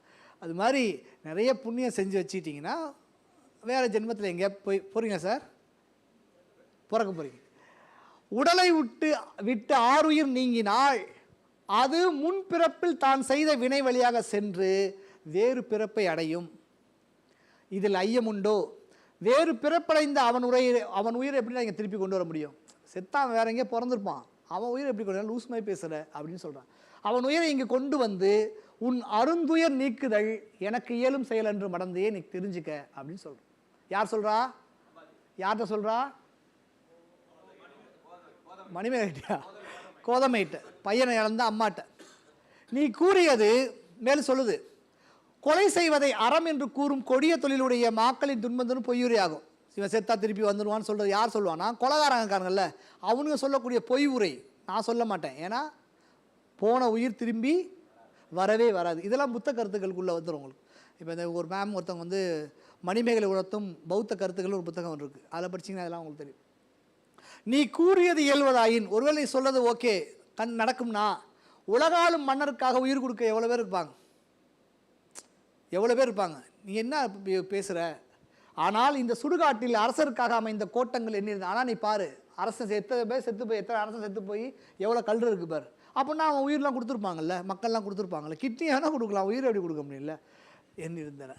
ஆதலால் நரக வேதனை தரும் கொடிய மொழிகளை நீ விடு, தேவையில்லாமல் பேசாத. உன்னை பேச வந்து எனக்கு அவ்வளோ நரகத்தை கூட்டிகிட்டு வர மாதிரி இருக்குது அப்படின்னு சொல்கிறான். பாருங்கள், சிம்பிளாக தான் இருக்கும். மணிமேகலை படிக்கிறதுக்கு ரொம்ப எளிமையாக இருக்கும். கொலையறமாம் எனும் கொடுந்தொழில் மாக்கள், கொலை செய்கிறது அறம் சொல்லுது யார்? கொடுந்தொழில் மாக்கள் தான். அவளை படிற்று உரையாங்கு அது வடவாய் உலக மன்னருக்கு உயிருக்கு உயிர் உய்வோர் இளரோ தராது. யாருக்கு கூப்பிட்டதே உங்கள் வீட்டில் வந்து எவ்வளோ நீ இன்னும் எத்தனை வயசாகுது சார்? எனக்கு 20 வயசாகுது, 60 வயசு வாழ போகிற, 60 வயசு வரைக்கும் உனக்கு எத்தனை கோடி வேணும்? இத்தனை கோடி, இந்த எத்தனை கோடி தரேன், என் உயிரை கொண்டா கொடுத்துருவானுங்களா இல்லையா? கொடுத்துருவாங்க. அப்போ உலக மன்னருக்கு உயிர் கொடுக்கக்கூடிய எவ்வளோ பேர் இருப்பாங்க. ஆனால் நல்லா பார், எவ்வளோ மன்னர் செத்து போய் கல்ற கிடக்குது. ஸோ நீ சொல்கிறது வந்து வேலைக்கு ஆகாதுமா, நீ பேசாமல் கிளம்பு அப்படின்னு சொல்லுவான். அவன் மறுபடி சொல்கிறான், இல்லை நான் பார்த்தேன் 4 முறையான அந்த ரிக் யஜுர் சாமம் அதர்வான நூல்களில் இப்படி ஒரு மேட்ரு இருக்குது அப்படின்னு சொல்கிறாங்க. தேவர் தம் புனித நூலாகிய 4 முறையில் தேவர் வரம் தருவார் என்று ஒரு முறை கூறும். ஸோ அவ்வாறு இருக்க மாபெரும் தெய்வமாகிய தேவரே வரம் கொடுக்குறப்ப மாபெரும் தெய்வமாகிய சம்பாதியான நீ கொடுக்க மாட்டியா? என் பிள்ளை உயிரை கொடு அப்படின்னு கேட்குறான். ஓகே, இல்லாட்டி என்ன சொல்வேன்? அவ்வாறு இருக்க மாபெரும் தெய்வமாகிய நீ அருளாவிட்டால் நான் என் உயிரை காப்பாற்றாமல் இங்கே செத்து போயிடுவேன் அப்படி. ஐயோ, இவன் தொல்லை தாங்க முடியல, அவன் என்ன சொன்னால் புரிஞ்சுக்க மாட்டான்னா என்ன சொல்கிறான்? அவன் எல்லாத்தையும் கூப்பிட்றான். சம்பாதி, அம்மையே ஊழி முதல்வன் ஒருவனே உயிரளிக்க வல்லான். உலகத்தை படைச்சவன் தான் உயிர் கொடுக்குறவன். அவனை தவிர இந்த சக்கரவாள கோட்டத்தில் திரியும் தேவர்கள் எவரேனும் உன் மகனை உயிரை தருவாரேனில் நானும் தருகிறேன். எவனா கூப்பிடு, எவ்வளோ பேர் இங்கே இருக்கானு எல்லாத்தையும் கூப்பிடு, நான் தரேன். என்னுடைய ஆற்றலையும் இங்கே பார்ப்பாக என்று கூறி எல்லாத்தையும் கூப்பிடுது. யார் யாரெல்லாம் கூப்பிட்டுச்சு அப்படின்னு கூப்பிட்டுருக்கான். மணிமேகலை சும்மா ஏஞ்சி வாசி பாருங்க நீங்கள். ஊழி முதல்வன் உயிர் தரின் அல்லது ஆழித்தாளி அகவரை திரிவோர் தாம் தரின் யானும் தருகுவேன் மடவாய் ஈங்கு என் ஆற்றலும் காண்பாய் என்று சொல்லுது. யாரெல்லாம் வராங்க? கட் பண்ணால் எல்லாம் ஒரு பெரிய கேங்கே வருது. ஏப்பா இங்கே வாங்கப்பா. யார் யாரா? அருப பிரம்மர், அவங்க எத்தனை பேர் இருக்காங்க? 4 வகை. உரும பிரம்மர் 16 வகை. ஞாயிறு திங்கள் அந்த அவங்களையும் கூப்பிட்டாங்க. அறுவகையாக பேரளவு விளங்கக்கூடிய தெய்வ கணங்கள், அந்த தெய்வ பக்கத்தில் இருக்கும்ல அந்த குட்டி குட்டி பல்வேறு அசுரர்கள், நரகர்கள், 8 வகையான நரகர்கள், பெரிய வானத்தில் இருக்கக்கூடிய நட்சத்திர மீன்கள், 4 கோளும் தன் அகத்தை அடங்கியுள்ள சக்கரவாக்கோடத்தில் வரக்கூடிய தேவர் எல்லாத்தையும் என்ன செய்கிறா? கோதமையோட முன்னாடி நிப்பாட்டி அவளுற்ற துன்பத்தை கூறி அவள் துயர் நீக்கு என்று சொல்கிறான். அப்பா இங்கே வாங்க எல்லாம், நீ சொல்லுப்பா, நீங்கள் அவங்க பிள்ளை உயிர் வேணுமாப்பா, இந்த பாடி கிடக்குது, உயிரை கொடு அப்படின்னு சொல்கிறாங்க. 4 வகை மரபின் அருப உருவமும் 4 வகையின் மரபு சிம்பிளாக இருக்கும். சும்மா நீங்கள் எடுத்து லைப்ரரி வந்து உட்காந்து இப்படி படித்து பார்த்தீங்கன்னா ரைட்டிங் ப்ராசஸாக நேற்று உட்காந்து எழுதுன மாதிரி இருக்கும். இதுக்கு வந்து ஒரு நோட்ஸ் வச்சுக்கணும், இதில் வச்சு படிக்கணும்னு அவசியமே இருக்காது. கொஞ்சம் 2-3 வார்த்தைகள் தான் அந்த காலத்தை பயன்படுத்துகிற வார்த்தைகளாக இருக்கும். அவங்க எல்லாமே பல உலகங்களில் வாழும் தேவர்கள் அனைவரும் சம்பாதி கூறியதை கேட்டு, அதுதான்ப்பா அவங்க சொல்கிறது தான். சம்பாதி கூறியவாறே கூறியதை கேட்டதும் எல்லாமே அதே மாதிரி சொல்லுது. ஆமாம், பாடி திருப்பி வராது, உயிர் திருப்பி வராதுன்னு சொல்லுவேன். கோதமை தான் உற்ற துன்பத்தில் எடுத்தாள். சுடுகாட்டில் விறகால் அடுக்கப்பட்ட ஈமத்தீயில் தன் மகனின் உடலில் விட்டு பின்னர் அவளும் வந்து செத்துட்டா. பிள்ளையோடய போய் இறந்துட்டா. அறந்தை கெடும் இவள் அருந்துயர் இது என சம்பாதி தான் உரைத்தாம் முறையே எங்கு வாழ் தேவர் முறைப்ப கேட்டே கோதமை உற்ற கொடுந்துயர் நோக்கி நீங்கி ஈமச்சுடலையில் மகனை இட்டு இறந்த பின் செத்து போயிடுறா.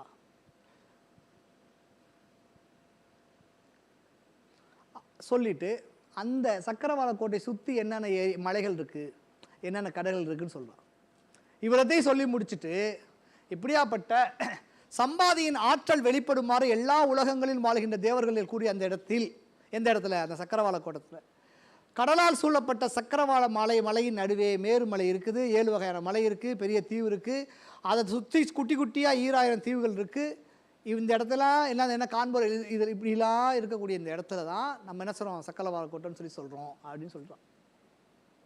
இங்கே வாழும் உயிர்களையும் அவை உரை இனங்களையும் பாங்குடன் சுதையால் செய்த வடிவங்களாக இலக்கணமை தொகுத்து அந்த இடத்த ஃபுல்லாக டீட்டெயில் சொல்கிறான். அந்த என்ன சொல்கிறான், சக்கரவாள கோட்டம் எப்படி இருக்குது அப்படின்னு எல்லாத்தையும் சொல்லிவிட்டு இதனுடைய வரலாறும் கேட்டு இதனை பார்ப்பீராக. பிணங்களை இதான் மேட்ரு. இது இல்லை பாப்பா நீ கேட்குறது, அவன் என்ன கேட்டா, நான் என்ன கேட்டேன் அப்படின்னு சொல்லுவார். என்ன கேட்டா, சக்கரவாள கோட்டைன்னு சொல்லுவாங்க, சுடுகாட்டு கோட்டைன்னு சொல்லுவாங்க, நீ ஏன் சக்கரவாள இல்லடி புறத்தில் இருக்கிறான்னு சொல்லிட்டு போயிருக்கலாம். ஆனால் இவ்வளோ டீட்டெயில் எழுதுறாரு, ஒரு காதை முழுக்க எழுதுறாரு. பிணங்களை சுடுகின்ற சுடுகாட்டு கோட்டத்தின் மதிலுக்கு வெளியே, சுடுகாட்டு மதிலுக்கு வெளியே இருப்பதால் இதனையும் சுடுகாட்டு கோட்டம் என்றே கூறுவார்கள். நீங்கள் நிறைய பேர் மருவி வந்திருக்கும்ல, நிறைய பேர் வந்து 2 ஏரியாவே ஒரே ஏரியாவை கனெக்ட் பண்ணிடுவாங்களா, அதனால இதையும் சொல்கிறாங்களே ஒழிய எங்கள் ஏரியா எப்படி இருக்குது, சக்கரவாள கோட்டம் 7 வகை மலை, 16 வகை மலை, 16 வகை தீவு, இந்த மாதிரி குட்டி குட்டி தீவுகள்லாம் உள்ளதான் சக்கரவாள கோட்டம். இவ்வாறு சக்கரவாள கோட்டத்தின் வரலாற்றையும் இயல்பையும் மணிமேகலை சுதமதி இருவருக்கும் மணிமேகலா தெய்வம் எடுத்து சொல்லிச்சு. சொன்ன உடனே டயர்டாகிடுவாவ, என்ன மாதிரி டயர்டானோடனே தூங்கிடுவா சுதமதி. இவ்வளோ பெரிய கதையை கேட்டோன்னு தூங்கிடுவா. அவளை அங்கேயே விட்டுட்டு மணிமேகலா தெய்வத்தை மணிமேகலையை மட்டும் மணிமேகலை தூக்கிட்டு போய் வேறு ஒரு இடத்துல வச்சிரும்.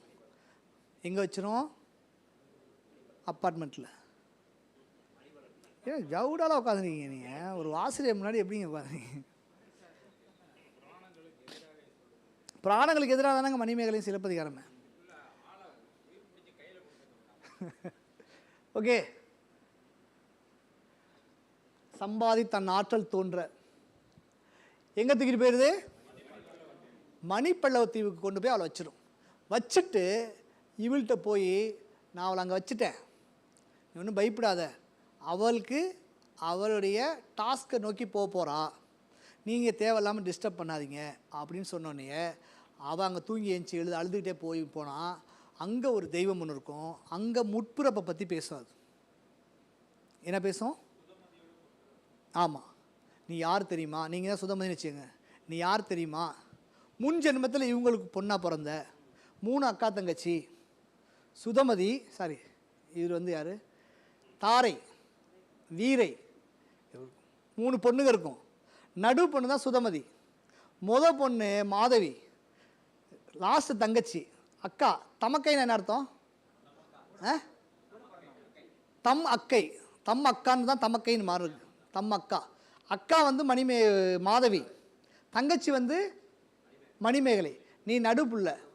நீ வந்து யானைகிட்ட மயங்கி ஒரு உழுகும் பொழுது யானை மிச்சு நீ செத்து போயிட்ட, நீ செத்த தெரிஞ்சு மாதவியும் செத்து போயிட்டா, புரிஞ்சா இல்லையா அப்படின்னு சொல்லி அவளோட முற்புறப்பை, யாரோட முற்புறப்பை, சுதமதிய முற்புறப்பை சொன்ன உடனே ஓ அப்படியா கதை அப்படின்னு சொல்லி அழுதுகிட்டே, என்ன இருந்தாலும் ஒரு பேய் வருது, ஒன்று திடீர்னு ஒரு கதை சொல்லுது, நான் யார் தெரியுமா, என் பேர் மணிமேகலை, அவள் பேரே இருக்குது அப்படின்னா அதுக்கு பேக்ட்ராப்பில் ஒரு கதை இருக்குது.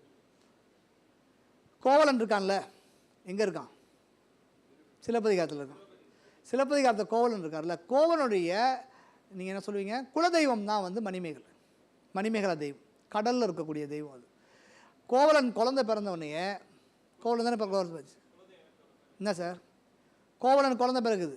அப்போ அந்த குழந்தையோட பர்த்டே ஃபங்க்ஷனில் கூப்பிட்டு இவளுக்கு ஒரு பேர் வைன்னு சொல்கிறப்ப யார் பேரை வைக்க, இப்போ நாங்கள் கிறிஸ்டினில் இப்போ சந்தியாபுரம் சூசையப்பெல்லாம் வைப்போம்ல, அது மாதிரி இந்துக்களில் காமாட்சி மீனாட்சி வைக்கிறீங்களே, அது மாதிரி அவர் என்ன பண்ணுவார்னா ஏன் குலதெய்வ பேரான மணிமேகலையை வந்து வச்சிருன்னு சொல்லியிருப்பார்.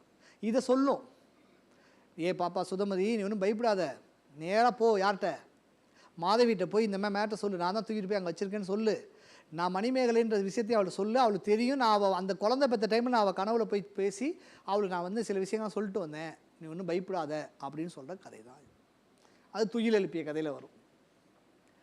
மணிமேகலா தெய்வம், மணிப்பல்லவ தீவு தான் இப்போ இங்கே அறிமுகப்படுத்துறார். அடுத்தது மணிமேகலா தெய்வம் கூறியதை கேட்ட மணிமேகலையின் உள்ளம் வலிமை இழந்தது. இப்படி ஒரு சாவை பற்றி நிறைய பேசணும், நம்மளுக்கு எப்படி இருக்கு, ஜாலியாக இருக்குமா? என்ன இதுக்கு தான் வந்தோமா அந்த உலகத்தில், வரோம் பிறக்கிறோம் சாப்பிட்றோம், நீ வந்த இப்படி இருக்குங்களா அப்படின்றத நினைக்கிறாள். அவள் உள்ளம் பெருந்துயரம் அடைந்தாள்.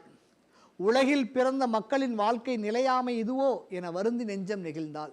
எல்லாமே இப்படி தான் இருக்குது. எதுக்கு ஒரு நடிகர் கேட்பார், நம்ம ஏன் இப்படி பிறக்கிறோம், நமக்கு எதுக்கு தேவையில்லாமல் இந்த உலகத்தை ஏன் பிறந்து, ஏன் இப்படி பிறந்து இவ்வளோ கஷ்டத்தை கொடுத்து பேங்கை கொடுத்து எதுக்கு தான் இந்த வாழ்க்கையை அப்படின்னு கேசுவார்ல, அது மாதிரி நெகிழ்ந்தாள், நெஞ்சம் நெகிழ்ந்தாள்.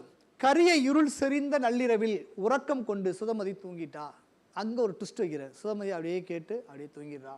அவளை அங்கேயே விடுத்து, எங்கேயே விடுத்து, சக்கரவாளை கொடுத்து அந்த இடத்தையே விட்டுட்டு மணிமேகலை தழுவி எடுத்து விண்ணின் வழியாக 30 யோசனை தூரம், இது ஒரு தனியாக படிக்கன்னு பார்க்குறேன். இந்த என்ன 30 யோசனை தூரம் என்ன சொல்கிறாங்க, கதா தூரம் சொல்கிறாங்க, தென் திசை பக்கம் சென்று.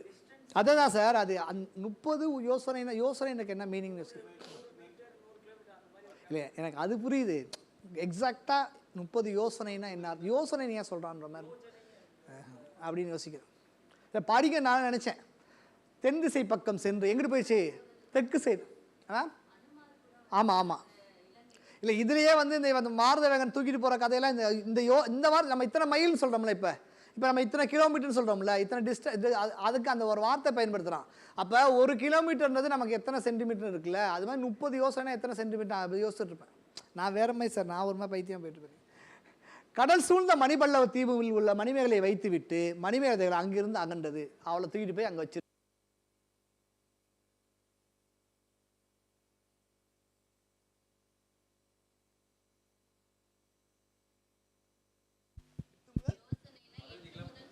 பதினஞ்சு கிலோமீட்டர். ஒரு யோசனை 15 கிலோமீட்டரா? அப்போ 30 யோசனைனா பெருக்கிக்கணும். ஓகே.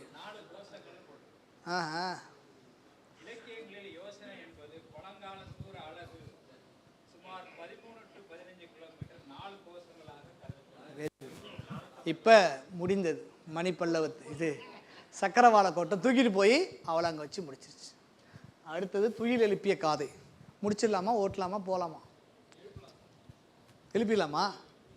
அவ்வளோ தைரியமாக இருக்கீங்களா நீங்கள்? நான் கொடுக்கல, அவர் ரவி சார் கொடுத்தது. ரவி சார் ரொம்ப ஹாப்பி ஆகிட்டார் இன்னைக்கு.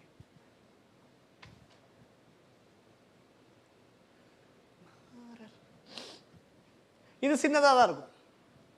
இது துயில் எழுப்பிய காதை கட்டி கூட்டு. இதுதான் சக்கரவாள கூட தான் கொஞ்சம் லெங்க்த்து, ஆனால் செம்மையாக எழுதியிருப்பான் சார். தூங்குறத ஒரு எழுதியிருப்பான் சார். துயில் காளையங்காத்தாத்தை எழுதியிருப்பான். இப்போ நான் சொன்ன மாதிரி ஜல்லிக்கட்டுன்னு ஒரு படம் இருக்குது மலையாளத்தில். எடுத்து ஓப்பனிங் சீன் அப்படி படுத்துருப்போம். ஒரு காதில் வந்து தான் ஒரு காது மட்டும் காட்டுவான். அப்படியே பார்த்தா ஒரு பட்டாம்பூச்சி அப்படி விரிக்கும், ஒரு புழு இப்படி இருக்கும், செடி அப்படியே மலரும், பூ மலரும். இந்த சீன்ஸ் தான் வச்சுட்டே இருப்பான். என்னென்னா சவுண்ட்லாம் அவன் காதில் கேட்டுட்டு இருக்கான், அந்த மாதிரி வச்சுருப்பாங்க. கிட்டத்தட்ட ஒரு 5 நிமிஷம் 6 நிமிஷம் அந்த சீன்ஸ் போயிட்டு இருக்கும். சூப்பராக இருக்குது. அதை நான் பார்த்துட்டு செம்மையாக பண்ணியிருக்காண்டா அப்படின்னு பார்த்தா இங்கே தலைவன் எழுதியிருக்கான். யார் இவன்னு தெரில. இப்படி எழுதுறதுக்குலாம் எப்படி தான் இருக்குது இவங்களுக்கு. எப்போ சோறு தின்னாங்களா, எப்போ யோசித்தாருங்க, ரூம் போட்டு யோசித்தாங்களா, எழுதுனாங்களான்னு தெரில. சரி, நம்ம முன்னாடியே பார்த்துட்டோம். விழாரை காதை பார்த்துட்டோம், ஊரலர் உழைத்த காதை பார்த்தோம், மலர்வனம் புக்க காதை பார்த்துட்டோம், பளிக்கரை மணிமேகலா சக்கரவாள கோட்டை வரைக்கும் தெரியுந்தாலும் அவங்களுக்கு. இப்போ துயில் எழுப்புறா. யார் தூங்குறா? மணிமேகலை தூங்குறாளா? சுதமதி தூங்குறா, அவளும் தூங்குறா. தூங்குறதுக்கு முன்னாடி என்னென்ன ஒரு ஊரில் எப்படி புகார் நகரமே ரொம்ப பயங்கர ஃபெஸ்டிவலான ஏரியா. அங்கே என்னென்ன தூங்கும், அங்கே புருஷன் முன்னாடி எப்படி சண்டை போட்டுக்குவாங்க, அங்கே குழந்தைகள் எப்படி தூங்கும். நீங்கள் நான் சொல்கிறேன்ல, தூங்குறதை எழுதிருக்காரா உங்கள் மைண்ட்லலாம் ஒன்று ஓடும்ல, என்னத்தை இவன் எழுதியிருப்பான், இதுதான் எழுதியிருப்பான்னு யோசிப்பீங்களா? அதெல்லாம் இருக்காது. வேறு லெவல் பண்ணியிருப்பான் அதில். என்ன சார் நவீன் சார் பார்க்கலாமா? சரி. விண்ணின் வழியே மணிமேகலை எடுத்து சென்ற மணிமேகலா தெய்வம் அவளை மணிப்பல்லவ தீவில் வச்சுட்டு போயிடுச்சு. தலைவன் அங்கே பார்க்குறான். யார்? பூம்பொழியில் பார்த்தானா இல்லையா? யார்? உதயகுமாரன் வந்து அவள் சொல்லுவா, டே உலக வாழ்க்கை அப்படி இப்படின்னு சொல்லும் பொழுது அவள் உள்ள என்ன என்ட்ரி ஆயிடுவாள். பார்த்தோன்னே அவளை பார்த்தோன்னே அவ்வளோ அழகில் மயங்கிடுவான். இவளை எப்படியாவது அடைஞ்சே தீரணும்னு சொல்லி உதயகுமார் என்ன பண்ணுவான், அதை பார்த்துட்டு நைட்டு தூக்கம் வராமல் எப்படி அவளை கரெக்ட் பண்ணுறதுன்னு யோசிச்சுட்டே இருக்குப்போ இந்த மணிமேகலை தெய்வம் அங்கே போயிடும். இவளை இங்கே தூங்க வச்சுட்டு அவளை அங்கே கொண்டு போய் இறக்கிட்டு ஸ்ட்ரெயிட்டாக எங்கே போகுது? உதயகுமார்கிட்ட போய் அமைதியாக இருக்கணும், இந்த வேலைலாம் பண்ணேன்னா உன் குடும்ப பேர் கெட்டு போயிடும், பைத்தியமே பண்ணிகிட்டு இருக்காத அப்படின்னு திட்டும்.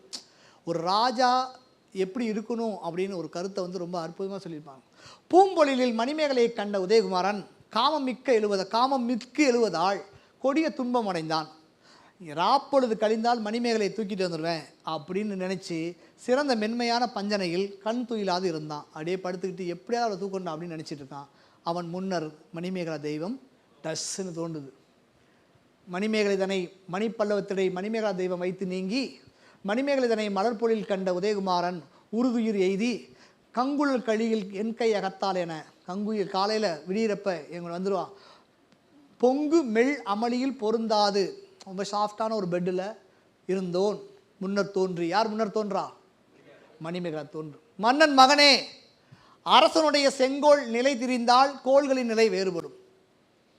அட்வைஸ் பண்ணுது திருக்குறளில் போய் பார்த்தீங்கன்னா ராஜாவுக்கு எப்படி அட்வைஸ் பண்ணணுன்றதுல இருக்கும், இங்கே இருக்குது, இதில் இருந்ததுக்கப்புறம் தான் அது வருது.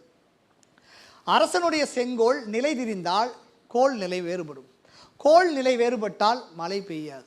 மழை பெய்யாட்டி வளம் இருக்காது. வளம் போச்சுன்னா மன்னனுடைய உயிர் எது? மக்கள். மக்கள் செத்து போயிடுவாங்க. எப்படி சொல்கிறாங்க?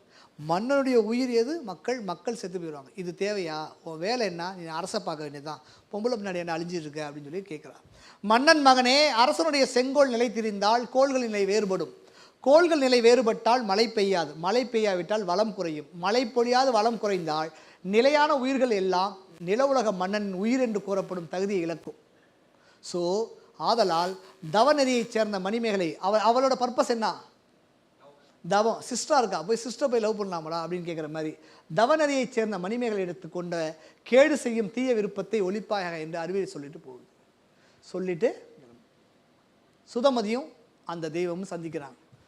எங்கே அவன்கிட்ட சொல்லிட்டு எங்கே வந்துருச்சு? நேரா தூங்கிட்டு இருக்கவள்கிட்ட வந்துருச்சு. அவளை எழுப்பி, ஏய் பாப்பா ஒன்றும் பிரச்சனை இல்லை, பயப்படாத, அவளை கூட்டிகிட்டு போய் நாங்கள் வச்சுட்டேன், 7 நாள் கழித்து அவள் திருப்பி இங்கே வருவா, வரும்பொழுது எந்த பிரச்சனையும் இருக்காது. அவள் இந்த கதையோட பர்பஸ் என்னென்னா பசிப்பினி நீக்கிறதா மேட்ரே ஒழிய சும்மா லவ் பண்ணி கல்யாணம் பண்ணி உதயகுமாரோட குழந்தை பத்திரெலாம் வரல அப்படின்ற விஷயம் சொல்கிறோம்.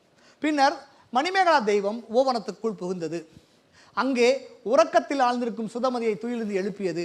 சுதமதி, நான் மணிமேகலா தெய்வம், அஞ்சாதே. இப்போ தெரியுதுங்களா? அங்கேயே வேற்றுருவம்னு ஒரு வார்த்தை போட்டாருன்னு தெரியுதா உங்களுக்கு? புரியல தானே?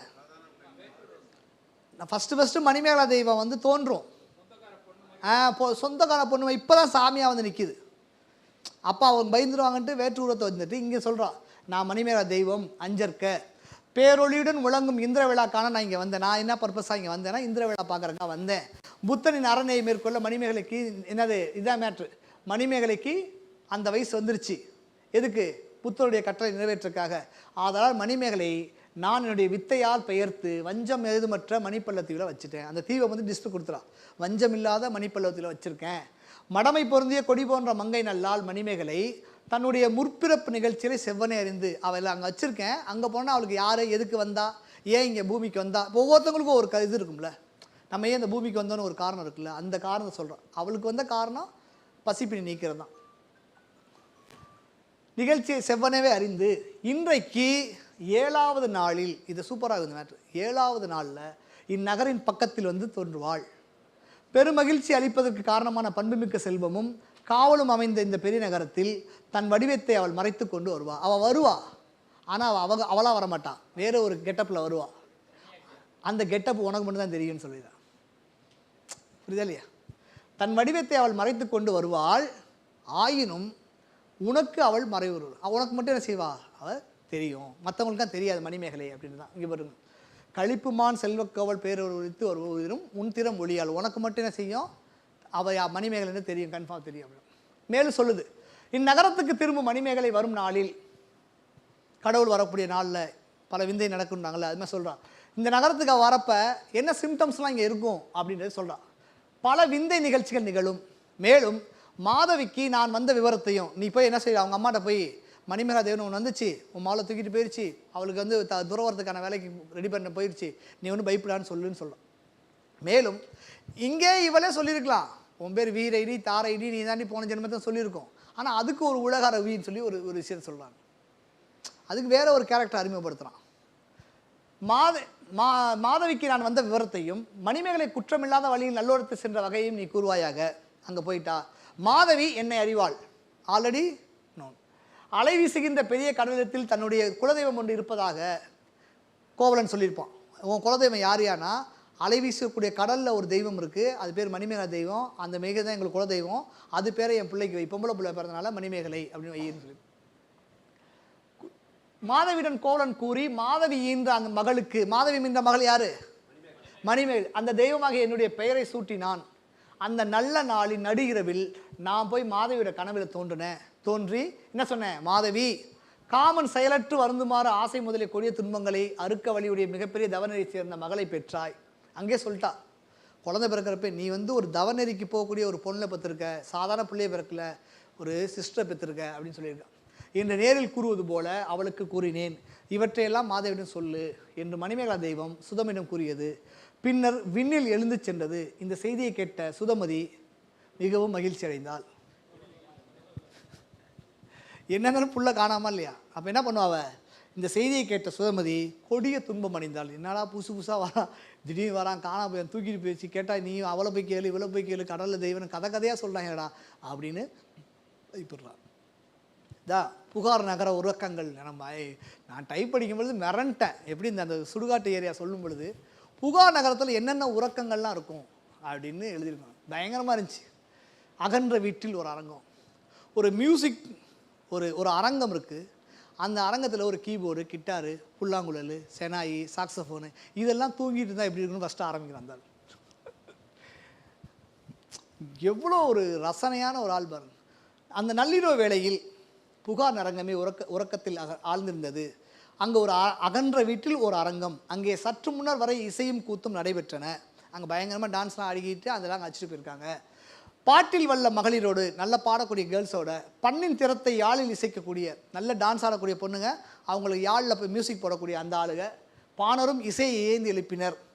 வளையணிந்த சிவந்த கைகளில் மெல்லிய விரல்கள் யாழின் இனிய நரம்புகளை தெரித்து இசை எழுப்பின.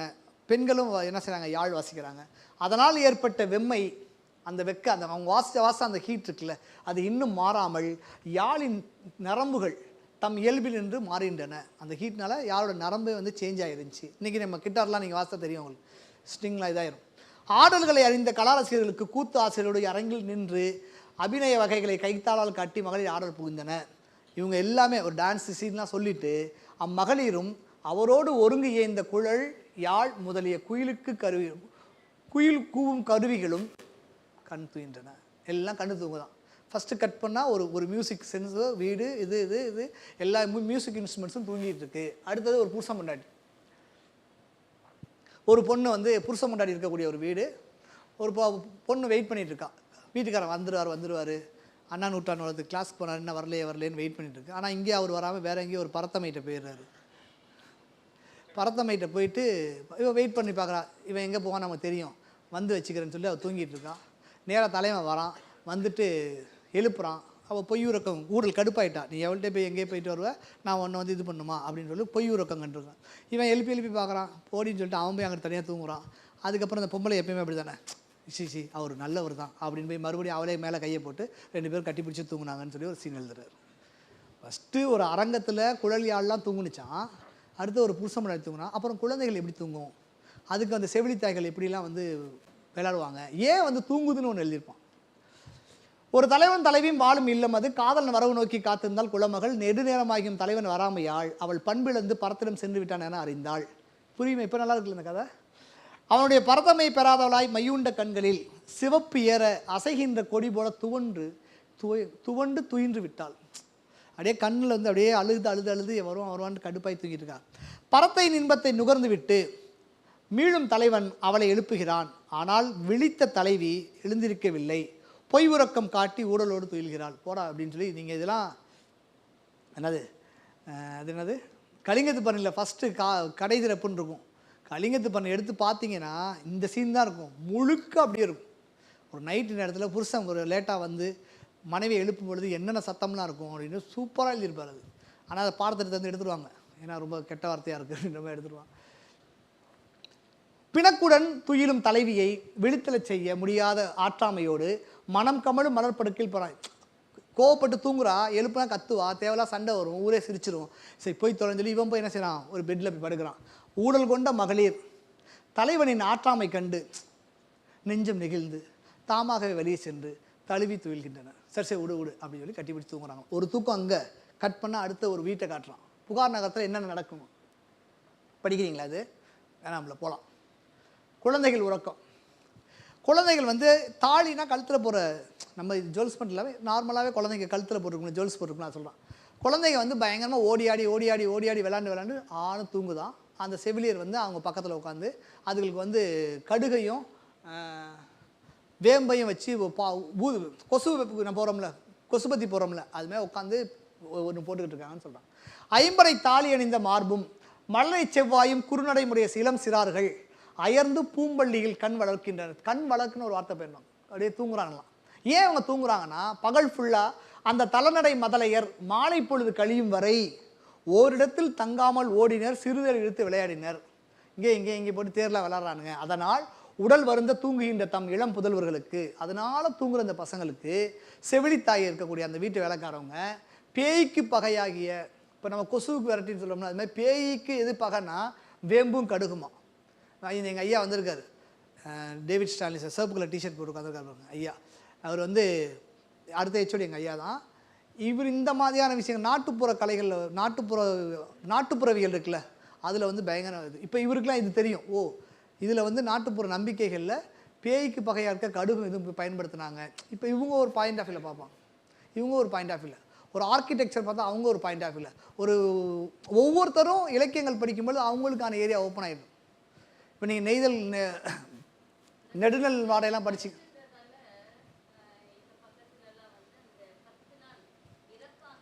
ஆமாம், அது இங்கே இருக்குது மேம். இல்லை 10 நாள் அது சொல்லுவாங்க. கடுகு முக்கியமான ஒரு. ஸோ செவிலித்தாய் வந்து பேய்க்கு பகையாக வேம்பும் கடுகும் வீசி புகை காட்டி மெய்வருத்தம் போக்கிற அந்த குழந்தைகளுடைய உடம்பு டயரில் தூங்குறப்ப அப்படியே இது பண்ணி முடிஞ்சு அமுக்கி விட்டுருக்காங்க அந்த புகையை வச்சு. பின்னர் தாமும் தூங்குகின்ற உறக்கத்தில் உறங்கினர். ஃபஸ்ட்டு அரங்கத்தில் உள்ள தூக்கம், அடுத்த புருஷமுறை தூக்கம், அப்புறம் குழந்தைகள் தூக்கம், அப்புறம் சோலையில் யார் கட் பண்ணால் வேறு எங்கெங்கெல்லாம் சோலையில் பறவை தூங்குமா, அப்புறம் புறாக்கள் தூங்குமா, வீட்டு தாழ்வாரத்தில் புறாக்கள் தூங்குமா. கட்டு எல்லாமே ஒரு தூங்கு பட்டு பட்டு பட்டு பட்டு பட்டு பட்டு பட்டுன்னு வைக்கிற மாதிரி. புறாக்கள் நீர்நிலைகளில் புல்லு தூங்குமா, சோலைகளில் உறையும் பறவைகள், அங்கே வந்து மக்களோடு பறவை உறங்குமா, வீடுகளில் வளர்க்கக்கூடிய பறவைகள் தூங்குறது. இங்கே சோலைகளில் உறையும் பறவைகள் எல்லாம், இந்த வார்த்தை பாருங்களேன், நாக்க உள்ள அழுத்தி தூவில் தான். பறவை தூங்குற நம்மளாம் பார்த்துருக்கோமா, தூங்குறப்ப நாக்க உள்ளே இல்லை அழுத்திக்கிட்டு தூங்கும், உள்ளே இழுத்து தூங்குமா பறவை, தூங்கின்ற அதை வந்து கவனிச்சிருக்கான் அந்த ஆள். சோலையில் உறையும் பறவைகள் எல்லாம் நா உள்ளழுந்தி துயில்கின்றன. விழாவில் களிப்பேற்றிய முரசும் முழவும் கண் தூங்கின்றன. அது வரைக்கும் டம் டம் டம்னு அடிச்சிட்டு இருந்த அந்த முரசும் அந்த முழவும் கூட தூங்கிட்டு இருந்துச்சுன்றார். பழமையாக வரும் வலிமையுடைய மூதூரில் விழா ஆரவாரம் அடங்கி உறக்கம் ஆட்சி புரிந்ததுன்ற வார்த்தை போடலாம்.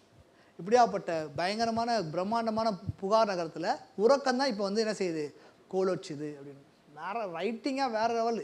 இறை உரை புறவும் நிறைநீர் புல்லும் காவுரை பறவையும் நாவுள் அழுந்தி விழவுகளில் அடங்கி முழவுகன் துயின்று பழவிரல் மூதூர் பாயல் கொள் நடுநாள் அப்படின்னு சொல்லுவாங்க. யாரெல்லாம் தூங்காமல் இருப்பாங்க, சரி ஊரே தூங்கிருச்சா அப்படின்னு ஒரு கொஸ்டின் இல்லை, யாரெல்லாம் தூங்க மாட்டாங்க அப்படின்றதே எழுதியிருக்காங்க.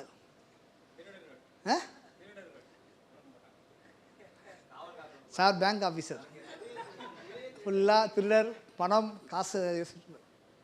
நம்ம பேங்க்லேருந்து ரிட்டையர்ட் ஆனவங்க ரொம்ப வயது இல்லாமல் நல்லா இருப்பேன் நான். அவரு இவங்கள தான் அம்பழுத்துட்டு இருப்பேன். இவர் இப்போ ஐயா இப்போ தான் வழக்கம், இவங்க இன்னும் ஒரு 4 பேர் இருக்காங்க, தொல்காப்பிய வகுப்புலேருந்தே வந்தவங்க. ஜாலியாக அம்பழுப்பேன் நான். என்ன இருக்கும் சார் முடிச்சிடலாமா? அந்த நள்ளிரவிலும் துயில் கொள்ளாமல் பல தொழில் இயற்றிய பலர் ஆரவரித்தனர். இன்றைக்கி நைட்டில் போனால் டீ கடை வச்சுருக்காங்க, எல்லாம் வச்சுருக்காங்கல்ல. யார் நாளிகை கணக்கர் தூங்காமல் இருக்காங்களா? நாளிகை கணக்கர்னா டைம் கீப்பர்ஸ். எத்தனை மணிக்கு ஆகுது, என்ன டைம் ஆகுது, இத்தனை மணி. இன்றைக்கி நீங்கள் போலீஸ் ஸ்டேஷன் இப்போ பார்த்தீங்கன்னா போலீஸ்காரங்க போய் ஒவ்வொரு இடத்துல ஒரு பாக்ஸ் மாதிரி வச்சுருப்பாங்க. அந்த பாக்ஸில் ஒரு நோட் இருக்கும், அந்த இடத்து இத்தனை மணிக்கு நான் வந்துட்டு போனேன் அப்படி எழுதி வச்சு நைட்டு ஃபுல்லாக போவாங்க. கரெக்டாக தான் நாளிகை கணக்கர் அவங்கெல்லாம் இருக்காங்க. மன்னனின் மாளிகையில் குறிய நிறைவுடைய நாளிகை வெட்டிலால் நாளிகை கணக்கர் நாளிகை கூறும் பொழுது அரசனை புகழ்ந்து, அப்போ கூட ராஜாவை புகழ்ந்து பாடிட்டு தான் நாளிகை பண்ணியிருக்காங்க. கட்டுத்தரையில் நின்று செம்மையாக இருந்துச்சு மேட்ரு. இவன் வந்து போகிறான், இவன் வந்து தூங்காமல் இருந்தானா, ஒரு யானை பசியாக இருந்து அப்படியே கத்துனுச்சான். கட்டுத்தரையில் நின்று பசி வருத்தத்தால் ஒடுங்கிய நிறையழிந்த யானை நெடிய கூப்பாட்டிட்டு விடுறியது. நைட்டில் அதுவும் தூங்காமல் பசியில் கத்துனுச்சு. அதுக்கப்புறம் வரும்பொழுது பசியா ஓகே ஆகிட்டு நல்லா சத்தமாக கத்துனுச்சுன்னு எழுதியிருப்பார். தேரோடும் பெரிய தெருக்களிலும் சிற்றுமுடைய முடுக்கு தெருக்களிலும் ஊர்காவலர், நீங்கள் சொன்னீங்கல்ல, நாளிகை கணக்கர், யானை, ஊர்காவலர் உடுக்குப்பறை அடித்து ஒளி எழுப்பினர். இப்போ பாரே உஜார் உஜார்னு வருவாங்க. நாங்களாம் சின்ன பிள்ளையா இருக்கப்போ கத்திட்டே போவார் ஒருத்தர், பாரே உஜார், நாய் கத்திட்டே இருக்கும். அலை விசில் வேறு அடிப்பாங்க, அலை முழங்கும். அது இல்லை அப்படியே இங்கே ஊரை சொல்லிட்டு வந்து டக்குன்னு பூம்புகாரெல்லாம் கடலுக்குள்ளே போயிடும். அந்த நான் உங்களை ஐயா கூட தான் போனேன், பசங்களை அனுப்பிச்சி விட்டேன். ஓகே, இவங்கெல்லாம் உறங்கலை. அப்புறமேட்டு அரவத்தின் வாய் போன்ற வேப்பிலை கொத்தையும், அரவத்தோட வாய்மே இருக்கும், வேப்பிலை கொத்துக்கு ஒரு எக்ஸாம்பிள் கொடுக்கும். வென்சின் கடுகையும் நெருப்பிலிட்டு புகை கிளப்பும் தீச்சட்டியை பேட்டுறதுக்காக சில மகளிர் ஏந்தி சென்றாங்களாம். அப்படியே கட் பண்ணி கடலுக்குள்ளே போயிடறான். அப்படியே போயிட்டு கடலுக்குள்ளே போயிட்டு திருப்பி இப்படி வந்தால் பெண்கள்லாம் வந்து குழந்தை பெற்ற பெண்கள் என்ன பண்ணுறாங்க, கையில் வந்து வெண் சட்டி வச்சுருக்காங்க. இன்றைக்கி நம்ம கோயில் திருவிழாக்களை வச்சுட்டு போகிறாங்களோ ஒரு இந்த சட்டி, தீச்சட்டி வச்சுருக்காங்களா, அதில் என்ன போட்டிருக்கான்னு போட்டுருக்காங்க, வேப்பிலை கொத்தையும் கடுகையும் நெருப்பில் போட்டு பேயை ஓட்டுவதற்காக போகிறாங்க. எங்கே போகிறாங்கன்னா குளிக்க போகிறாங்க. ஏன் குளிக்க போகிறாங்கன்னா, அவங்களுக்கு குழந்தை பிறந்து இதனால தீட்டு இருக்குது, அந்த தீட்டை கழிக்க போகிறாங்கன்னு போடுறோம். பேயேற்றுவதற்காக அங்கே போய் குளிக்க போகிற பேய் இருக்கும்ல, அதை ஓட்டுறதுக்காக தீச்சட்டி கொண்டு போகிறாங்க. புதல்வரை பெற்ற மகளிருக்கு அந்த இரவு 10வது இரவு, 10 நாள் ஆச்சு குழந்தை பிறந்ததுக்கப்புறம் நிறைய அந்த டஸ்ட்லாம் வந்துகிட்டே இருக்கும்ல, அதனால 10வது இரவு தம்முடைய புனிது தீருமாது மயக்கம் தீர, அந்த அந்த இதெல்லாம் தீர்றதுக்காக மகளிர் குளத்தில் குளிக்க போகிறாங்க. குளிக்க போகிறப்ப அந்த நீராடக்கூடிய ஒளி தெளிவாக கேட்குது. அந்த பெண் உட்காந்து நைட்டில் குளிச்சு ஏஞ்சா என்ன சத்தம் கேட்குமோ அதை எழுதியிருக்காங்க. என்ன பார்த்துருக்காங்க பாருங்க, இருந்தால் சூப்பராக இருக்கும், படித்து பார்த்தீங்க. கோமன் கோயில் குறுநீர் கண்ணலும் யாமர் கொள்வர் ஏத்து அழிவரவும் உரையில் நின்றுன்னு செம்மையாக இருக்கும். இங்கே உட்காந்து எடுத்து படிங்க. அது இல்லாமல் மறவர் கூட்டம், மறவர் கூட்டம் வீரர்கள் கற்றுக்காங்க. இவங்க நைட்டில் வரானுங்க. அப்போ மாவன் கிள்ளி அப்படின்னு ஒரு ராஜாவுடைய பேரை மென்ஷன் பண்ணுறாரு. ஸோ இந்த சிலப்பதிகாரம் செய்த மணிமேகலை எந்த காலத்தில் எழுதப்பட்டதை நீங்கள் பார்க்கணுன்னா, மாவன் கிள்ளியோட ஆண்டு எந்த ஆண்டுன்னு நீங்கள் எடுத்தீங்கன்னா இந்த ஆண்டு தெரிஞ்சிடும். அப்படி தான் சிலப்பதிகாரம் சொல்லுவாங்க. அந்த கோயில் வச்சாங்கல்ல சார், யார் சார் அவர், சேரம், அந்த 2 பேரை வச்சு தான் சொல்லுவாங்க இது 2ஆம் நூற்றாண்டு நூலாக இருக்கலாம்னு சொல்லிட்டாங்க. அதே மாதிரி மாவன் கிள்ளி எந்த ஆண்டு இருந்தான்னு சொல்லி தான் தெரிஞ்சிடும். இது என்ன சொல்லலாம்னா, இந்த மறவர் கூட்டம் மாவன் கிள்ளிக்கு பெரிய எதிரிகள் இல்லை, இருந்தாலும் கொடித்தேர் வேந்தன் கொற்றம் வாழ்கன்னு சொல்லி அவங்க வந்து சத்தம் போட்டுக்கிட்டே போனாங்க. தூங்காதவங்களை யார் யாருன்னு சொல்கிறப்ப இவங்களும் சத்தம் போட்டு போனாங்க, பெண்கள், குழந்தை பெற்றவங்க, அதெல்லாம். அப்புறம் அங்கே ஒரு மந்திரவாதி இருந்தானா. அந்த மந்திரவாதி முன்னாடி எல்லாம் இவங்களாம் நின்னாங்க. மந்திரவாதி ஜெபம் பண்ணிட்டு இருந்தான், அவனும் தூங்கலன்னு போட்டிருக்காங்க. மற்றொரு திசையில் மந்திரவாதிகள் கூடியிருக்கின்றனர். அவர்கள் முன்னால் அண்மையில் புதல்வரைகின்ற இளமகளிர், ஆற்றா பாலகர், முதலாக கருத்தரிக்கும் மகளிர், கொடிய நோயால் துன்புறுவோர் ஆகியோர் நிற்கின்றனர். யாரெல்லாம் வந்து மந்திரவாதி முன்னாடி நிற்பாங்கன்னு ஒரு டீட்டெயில் போட்டுறாங்க. என் பிள்ளையை காப்பாற்றின இவ போவா, குழந்தை இருக்கும், முதலாக கருத்தரிக்கக்கூடிய இந்த குழந்தை நல்ல சுபிட்சமாக வெளியே வரணும், இன்னொன்று ரொம்ப வியாதி, அவங்க நிற்பானுங்க. மந்திரங்கள் பல கூறி மன்றத்தில் உள்ள பேய் மகளை அழைத்து, பேயே இதை பெற்றுக்கொள் என்று 4 திசைகளும் பழியறிந்து குலவையிட்டு நெடுங்குரலில் முழக்கம். இது எல்லாமே நாட்டுப்புற நம்பிக்கைகளில் வரக்கூடியது. மந்திரவாதி மக்களும் இவ்வாறு சுதமதி இப்போ போய் இந்த உலக அறவி அப்படின்ற அந்த ஸ்டாச்சுட்டை போய் நிற்கிறப்ப தான் இதோட ஸ்பெஷல் என்னன்னு கேட்டிங்கன்னா, நீங்கள் போய் நின்னீங்கன்னா நீங்கள் முன் ஜென்மத்தில் என்னவா இருந்தீங்கன்னு சொல்லிடும். ஓகே, இப்போ இவ சுதமதியோட முன் ஜென்மத்தை சொல்லுது. இதுதான் அந்த பக்கத்தில் இருக்கும். ஜம்ப் பண்ணிடலாமா? ஜம்ப் பண்ணிடலாம்ல, வாசிக்கிறீங்களா மேடம்? சரி. இவ்வாறு இனம் தெரியாத பல்வேறு வகைப்பட்ட ஓசையும், இது எல்லாத்தையும் சவுண்டாகவே கால்குலேட் பண்ணலாம், பெரிய இளையராஜாவாக இருந்திருப்பான் போல. ஓசையும் கலந்து ஒன்றாகி பறந்து ஒழித்த முழக்கத்தை கேட்டால் சுதமதி. அவள் இது சவுண்ட்லாம் கேட்டால் தூங்கி எந்திரிக்கிறாளாம், டீப்பாக தூங்கிட்டு இருக்காளாம். இந்த சத்தத்தெல்லாம் கேட்டு ஏதோ சத்தம் கேட்குது, முடிச்சு பார்த்தா அவள் இங்கே இருக்கா. ஆத்தி என்ன இங்கே இருக்கும், நம்ம தனியாக இருக்கும், ஏற்கனவே 2 பேர் இருந்தாலும் அவள் எங்கே அப்படின்னு பயந்துட்டு பார்க்குறான். மயிலின் இறகின் குருத்து போன்று, என்னென்ன சொல்கிறான் பாருங்க, மயில் இறகோட குருத்து மாதிரி பல்வரிசை உடைய மெல்லியால் மனம் கலங்கினான். அங்கே கூட தலைவன் அவளுக்கு ஒரு டீட்டெயில் எழுதினான், ஒரு ரசிச்சு. இப்படிலாம் நீங்கள் ரசித்தாதான் வாழ்க்கையை வாழ முடியும். சும்மா அப்படியே அப்படின்னு தான் எழுக்காது. அப்படி மயில் இறகின் குருத்து போன்ற அழகிய பல்வரிசை உடைய மெல்லியால் மனம் கலங்கினாள், பூசி மெழுகினால் போன்று பரவி இந்த இருளில். அதை எப்படி சொன்னா பாருங்க. இந்த வண்ணதாசன் ஒரு கதை எழுதுவார். ஒரு செத்து போய் ஒரு செத்து போயிருப்பார். ஒரு சாவு இருக்கும். அந்த சாவுக்கு வேலை செய்கிற ஒருத்தர் செத்து போயிடுவார். சாவுக்கு ஒரு லேடி போவா. சூப்பராக அந்த கதை. அப்போ போகும்பொழுது அவர் வண்ணதாசன் சொல்லுவார், அந்த வீடே வந்து ஒரு துக்கம்னு ஒரு போர்வையில் வந்து போத்தப்பட்டுருந்துச்சு. அந்த துக்கன்ற போர்வையில் ஒரே ஒரு நூலை வெளியே எடுத்தால் எப்படி இருக்குமோ அது மாதிரி ஒரு பொண்ணு ஃபோன் எடுத்துகிட்டு வெளியே பேச போனான்னு எழுதியிருப்பார். டேய் யார் ராமண்ணா அப்படின்னு மாதிரி கட் பண்ணால் இங்கே இருக்குது. அது மாதிரி என்னென்னா, பூசி மெழுகினார் போன்று பூசு மொழுகின மாதிரி இருள் இருந்துச்சான். பூம்பொழிலிருந்து நீங்கினா அந்த பூசி இருக்கு. அவள் டார்க், அவ்வளோ டார்க்காக இருக்கிறது வந்து அவள் மட்டும் தனியாக வெளியே போகிறான். இதெல்லாம் வாசிச்சாதான் எழுதும் பொழுது அது வரும். அப்படி கட்டும். திருத்தமாய் அமைந்த மதிலின் மேற்றிசையில் உள்ள சிறிய வாயிலின் வெளியே சென்று அந்த சின்ன வாயிலில் போய் மணிமேகலா தெய்வம் வியந்து போற்றிய சக்கரவாள கோட்டத்தை அடைந்தாள். அதே மாதிரி அவர் சொன்ன மாதிரியே இங்கிட்டு போவதே அங்கிட்டு போகணும்னு சொல்லுங்க. அங்கே போய் சக்கரவாள கோட்டம் போயிடுறா. அந்த கோட்டத்தில் எல்லோரும் எப்பொழுதும் செல்லுமாறு திறந்திருக்கும் பெரிய வாய்ப்போன்ற வாயிலை உடைய உலக அரவி என்னும் அம்பலத்தை அடைந்து ஒரு பக்கமாக நின்றாள். ஒரு பக்கமாக நிற்கிறான். அது எப்படி நின்னான்ற வரைக்கும் எழுதிடுறான். ஒரு பக்கமாக போய் நிற்கிறா அந்த உலக அரவின்ற அந்த இடத்துக்கு போயிட்டு. அந்த அம்பலத்தில் நெடிந்து உயர்ந்த ஒரு தூண் நிற்கிது. அந்த தூணு மாயன் என்ற தெய்வ தச்சனாலேருந்து எழுதப்பட்ட ஒரு பாவை இருக்குது. அந்த உலக அரவி அந்த ஏரியாக்குள்ளே போயிடுறா. அங்கே ஒரு தூண் இருக்குது. அந்த தூண் பக்கத்தில் ஒரு பாவை நிற்கிறா. அதுதான் அங்கு அது என்ன செய்யணும்னா, அங்கு வருவோர் அனைவருக்கும் அவரவர் நிலைக்கு காரணமான நீயே இன்னைக்கு இங்கே நிற்கிற அப்படின்ற காரணமான முன்னை பழவினையும் பழம்பிறப்பையும் அறிவிக்கும். நீங்கள் போயிட்டீங்கன்னா போன ஜென்மத்தில் யாராக இருந்தீங்க, எங்கே இருந்து வந்தீங்க, உங்கள் அப்பா பேர் என்ன, உங்கள் ஒய்ஃப் பேர் என்ன, புருஷன் பேர் என்ன, பொண்டாட்டி பேர் எல்லாத்தையும் சொல்லிடுமா. போகலாமா எல்லாம்? இங்கே போயிடலாமா? அப்படியே மணிமேகலை சுதமதியோட போயிடலாம். மைத்தீட்டப்பட்ட அகன்ற கண்களையுடைய சுதமதி அங்கே வந்து என்ன சொன்னார், கண்ணை என்ன சொன்னார், இங்கே என்ன சொல்ல பாருங்க. அஞ்சி மயங்குமாறு அப்பாவை அவருடைய பழம்பிறப்பு நிகழ்ச்சிகளையும் வருங்காலத்தில் நிகழப்போவற்றையும் தெய்வ மொழியாக கூற தொடங்கியது. அங்கே சொல்ல ஆரம்பிக்குது. ஆனால் யார் தெரியுமா, நீ சுதமதி, நீ உன்னுடைய முற்பிறப்பில் அசோதர நகரத்தரசனாகிய ரவிவர்மனின் மகள், ஒரு ராஜாவுடைய பொண்ணு. உங்கள் அப்பா பேர் என்ன?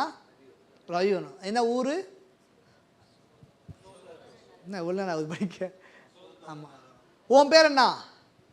வீரை. போன ஜென்மத்தில் உன் பேர் வீரை. குதிரை சேனையுடைய அவங்க வீட்டுக்கு என்ன பண்ணானா, குதிரை சேனையுடைய கச்சைய நகரத்தரசனான துச்சயனின் மனைவி நீ. நீ யாரு? உன் பேர் என்ன? உன் புருஷன் பேர் என்ன? ஓகே. யானையின் முன்னர் ஒரு நாள் நீ மயங்கி விழுந்து யானையால் உயிர் துறந்த. ரொம்ப நான் சொன்னேன்ல ஃபர்ஸ்ட்லேயே, ஒரு காட்சி எங்கே டீட்டெயில் எழுதணும், ஒரு காட்சி எங்கே கம்மியாக எழுதணுன்றதெல்லாம் செம்மையாக எழுதியிருப்பார். இங்கே போட்டு எழுதியிருக்கலாம். நீ நடந்து வரும்பொழுது உங்கள் அப்பா வந்து மலர் படுக்கையில், அதெல்லாம் ஒன்றுமே எழுதலை. நேராக விஷயத்துக்கு போயிட்டான். உன் பேர் இது, உன் புருஷன் யார், இவங்க இது என்னன்னு. மலர் கொத்தாலான மாலை அணிந்த உன் தமக்கை தாரை, நீ இறந்தது கேட்டு அவளும் உயிர் துறந்தாள். புரிஞ்சா இல்லையா? யார் மக? ரவிவர்மன். பேர் என்ன? அவங்க தமக்கைனா என்ன? தம் அக்கா தான் தமக்கை. தம் அக்கை தான் தமக்கை. அவங்க அக்கா பேர் என்ன? தாரை. புருஷன் பேர் ரிச்சது. ஓகேவா? ஒரு நாள் யானை முன்னாடி விழுந்து நீ செத்து போயிட்ட. யானை தான் எல்லா சீன்லையும் கொண்டு வராங்க. இந்த பிறவியில் வேளாளர் உரையும் சீகா, இது உங்களுக்கு தெரியும், கௌசிகனுடைய மகள். முன்னாடி அதை பற்றி சொல்லியிருப்பான். நான் யாருன்னா இப்படி வந்தேன். முப்பிறப்பில் உன் தமக்கையான தாரை இந்த பிறப்பில் மாதவியாகவும் தங்கையான லக்ஷ்மி மணிமேகலையாகவும் பிறந்திருக்கின்றனர். எல்லாத்துக்கும் ஒரு முடிச்சு போட்டார். மாருதவேகன் என்னும் வித்தக்காரன் மேஜிக் மேனால் இந்த காவிரி பூமெண்ட்டை வந்து நீ சேர்ந்த. இனி நிகழப்போது கேள். இதுதான் உன் பேக்ட்ராப்பு. மறுபடியும் சொல்கிறேன். இப்போ இனிமேல் என்ன நடக்க போகும். இன்றைக்கு 7ஆம் நாள். அங்கே சொன்னிச்சா இல்லையா? யார் சொன்னா? மணிமேகலை சொன்னிச்சு 7ஆம் நாளில் வருவா. இங்கே இது சொல்லுது. யார் சொல்கிறா? அந்த ஒரு பாவை 7ஆம் நாளின் நள்ளிரவில் தன் பிறப்பையும் உன் பிறப்பையும் உணர்ந்து கொண்டு மணிமேகலை அவளுக்கும் அவள் பேக்ட்ராப் சொல்லியிருப்போம், நாங்கள் சொல்லிடுவோம். இந்நகர் வருவாள், நீ அஞ்ச வேண்டாம் என்று கூறியது. அவ்வுரை கேட்ட நேர்லையாள் சுதமதி நெஞ்சம் நடுங்கினாள். அப்போது கங்குள் கழிந்தது. நைட் அப்படியே இதாயிட்டு பூம்புகார் விழித்தெழுந்து செயல்புரிய துவங்கியது. அப்போ காலையில், இப்போ நைட்டு சொன்னார்ல, காலையில் எப்படி இருக்குன்னு சொல்லியிருப்பார். இது உங்களுக்கு தெரியுதா? ரவிவர்மன் பெருமகளே துரகத்தானை துச்சன் தேவி தயங்கினை கோதை தாரை இருக்கு, படிச்சுக்கங்க.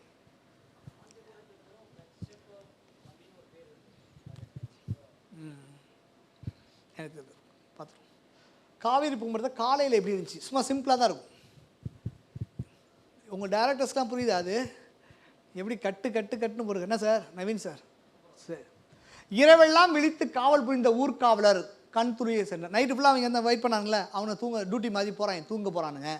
தூய மென்படுக்கையில் துயில்கின்ற ஆடவரும் மகளிரும் கண் விழித்தாங்க. அந்த புருஷ மண்டை 2 பேர் தூங்குனாங்கல்ல, அவங்க கண் விழிக்கிறாங்க. வளம்புரி சங்குகள் பொருளின்றி ஆர்த்தன. சங்கு வந்து சத்தம் போட்டு எழுந்திருக்குதான். புலவர் சங்கம் பொருளோடு முனைங்கின. புலவர்கள் பாட்டு பாட ஆரம்பிச்சிட்டாங்க. புள்ளி பொருந்திய முகத்தை உடைய யானைகள் நைட்டு பசியில் கத்துனுச்சு இல்லை, உணவு கவலம் வேண்டி. ஐயோ கரெக்ட் தானா? உணவு கவலம் வேண்டி நெடுங்குரலில் பிரிடின. காலையாச்சு இன்னும் சோற போடுங்கன்னு சொல்லி மறுபடியும் கத்துது. பொறி பொறியாக மயிர் செறிந்த கோழிகள் குறுகிய குரலில் கூவின. எல்லாமே நான் சொன்ன மாதிரி அந்த தொல்காப்பியத்தில் மரபியல் சொல்கிற மாதிரி குயில் நம்ம கோழிகள் கூவுன்னு சொல்லுவோமா, சேவல் கூவுன்னு தான் சொல்லுவோம். கரெக்ட் தான். பந்தியில் தூக்கின்ற குதிரைகளில் பல எழுந்து ஆடின. தூங்கிட்ட குதிரை பாதி ஏஞ்சி டான்ஸ் ஆடிட்டு இருக்கான். கிளைகளில் உறங்கிய விழித்து பறந்தின. பறவைகள் பறஞ்சன. கொக்கரிச்சா சார்? சரி. அப்புறம் பூஞ்சோலையில் மது உண்ணும் மண்டுகள் ஆடவரித்தன. கால டீட்டெயில் எல்லாம் கட்டு ஷாட். பூங்கொடி போன்ற மகளிர், இதெல்லாம் வந்து இயற்கை சொல்லிட்டு அப்படியே வீட்டுக்கு வந்துட்டார். பூங்கொடி போன்ற மகளிர் தம் கைவளைகள் கலகலன ஒலித்தன. கடவுளுக்கு பலிபீடங்களில் கொடுக்கப்படும் பழிமுற்று பெற்றன. அலிகனல்கள் விற்கப்படும் ஆவண வீதியில் பூக்களை சொரிந்து பூசணி நடந்தன. தோற்கருவிகளை பயிலுவோர் மியூசிக் போட ஆரம்பிச்சிட்டாங்க. கொடைவள்ளல்கள் வாயில்தோறும் அளிப்பதற்கு பண்டங்கள் வச்சுருக்காங்க. காலையில் எல்லாம் கொடுப்பாங்களா, அது கொடுப்பாங்க. காவிரி பூம்பட்டினத்தை துயிலெழுப்ப கதிரவன் காரிருளை கிழித்து கொண்டு கடற்பரப்பில் தோன்றினான். அப்படியே உள்ளே வரான் அப்படின்னு. நைட்டில் என்ன நடக்கும், தூங்குவாங்க, எப்படி பண்ணுவாங்க, எல்லாமே இருக்கும்.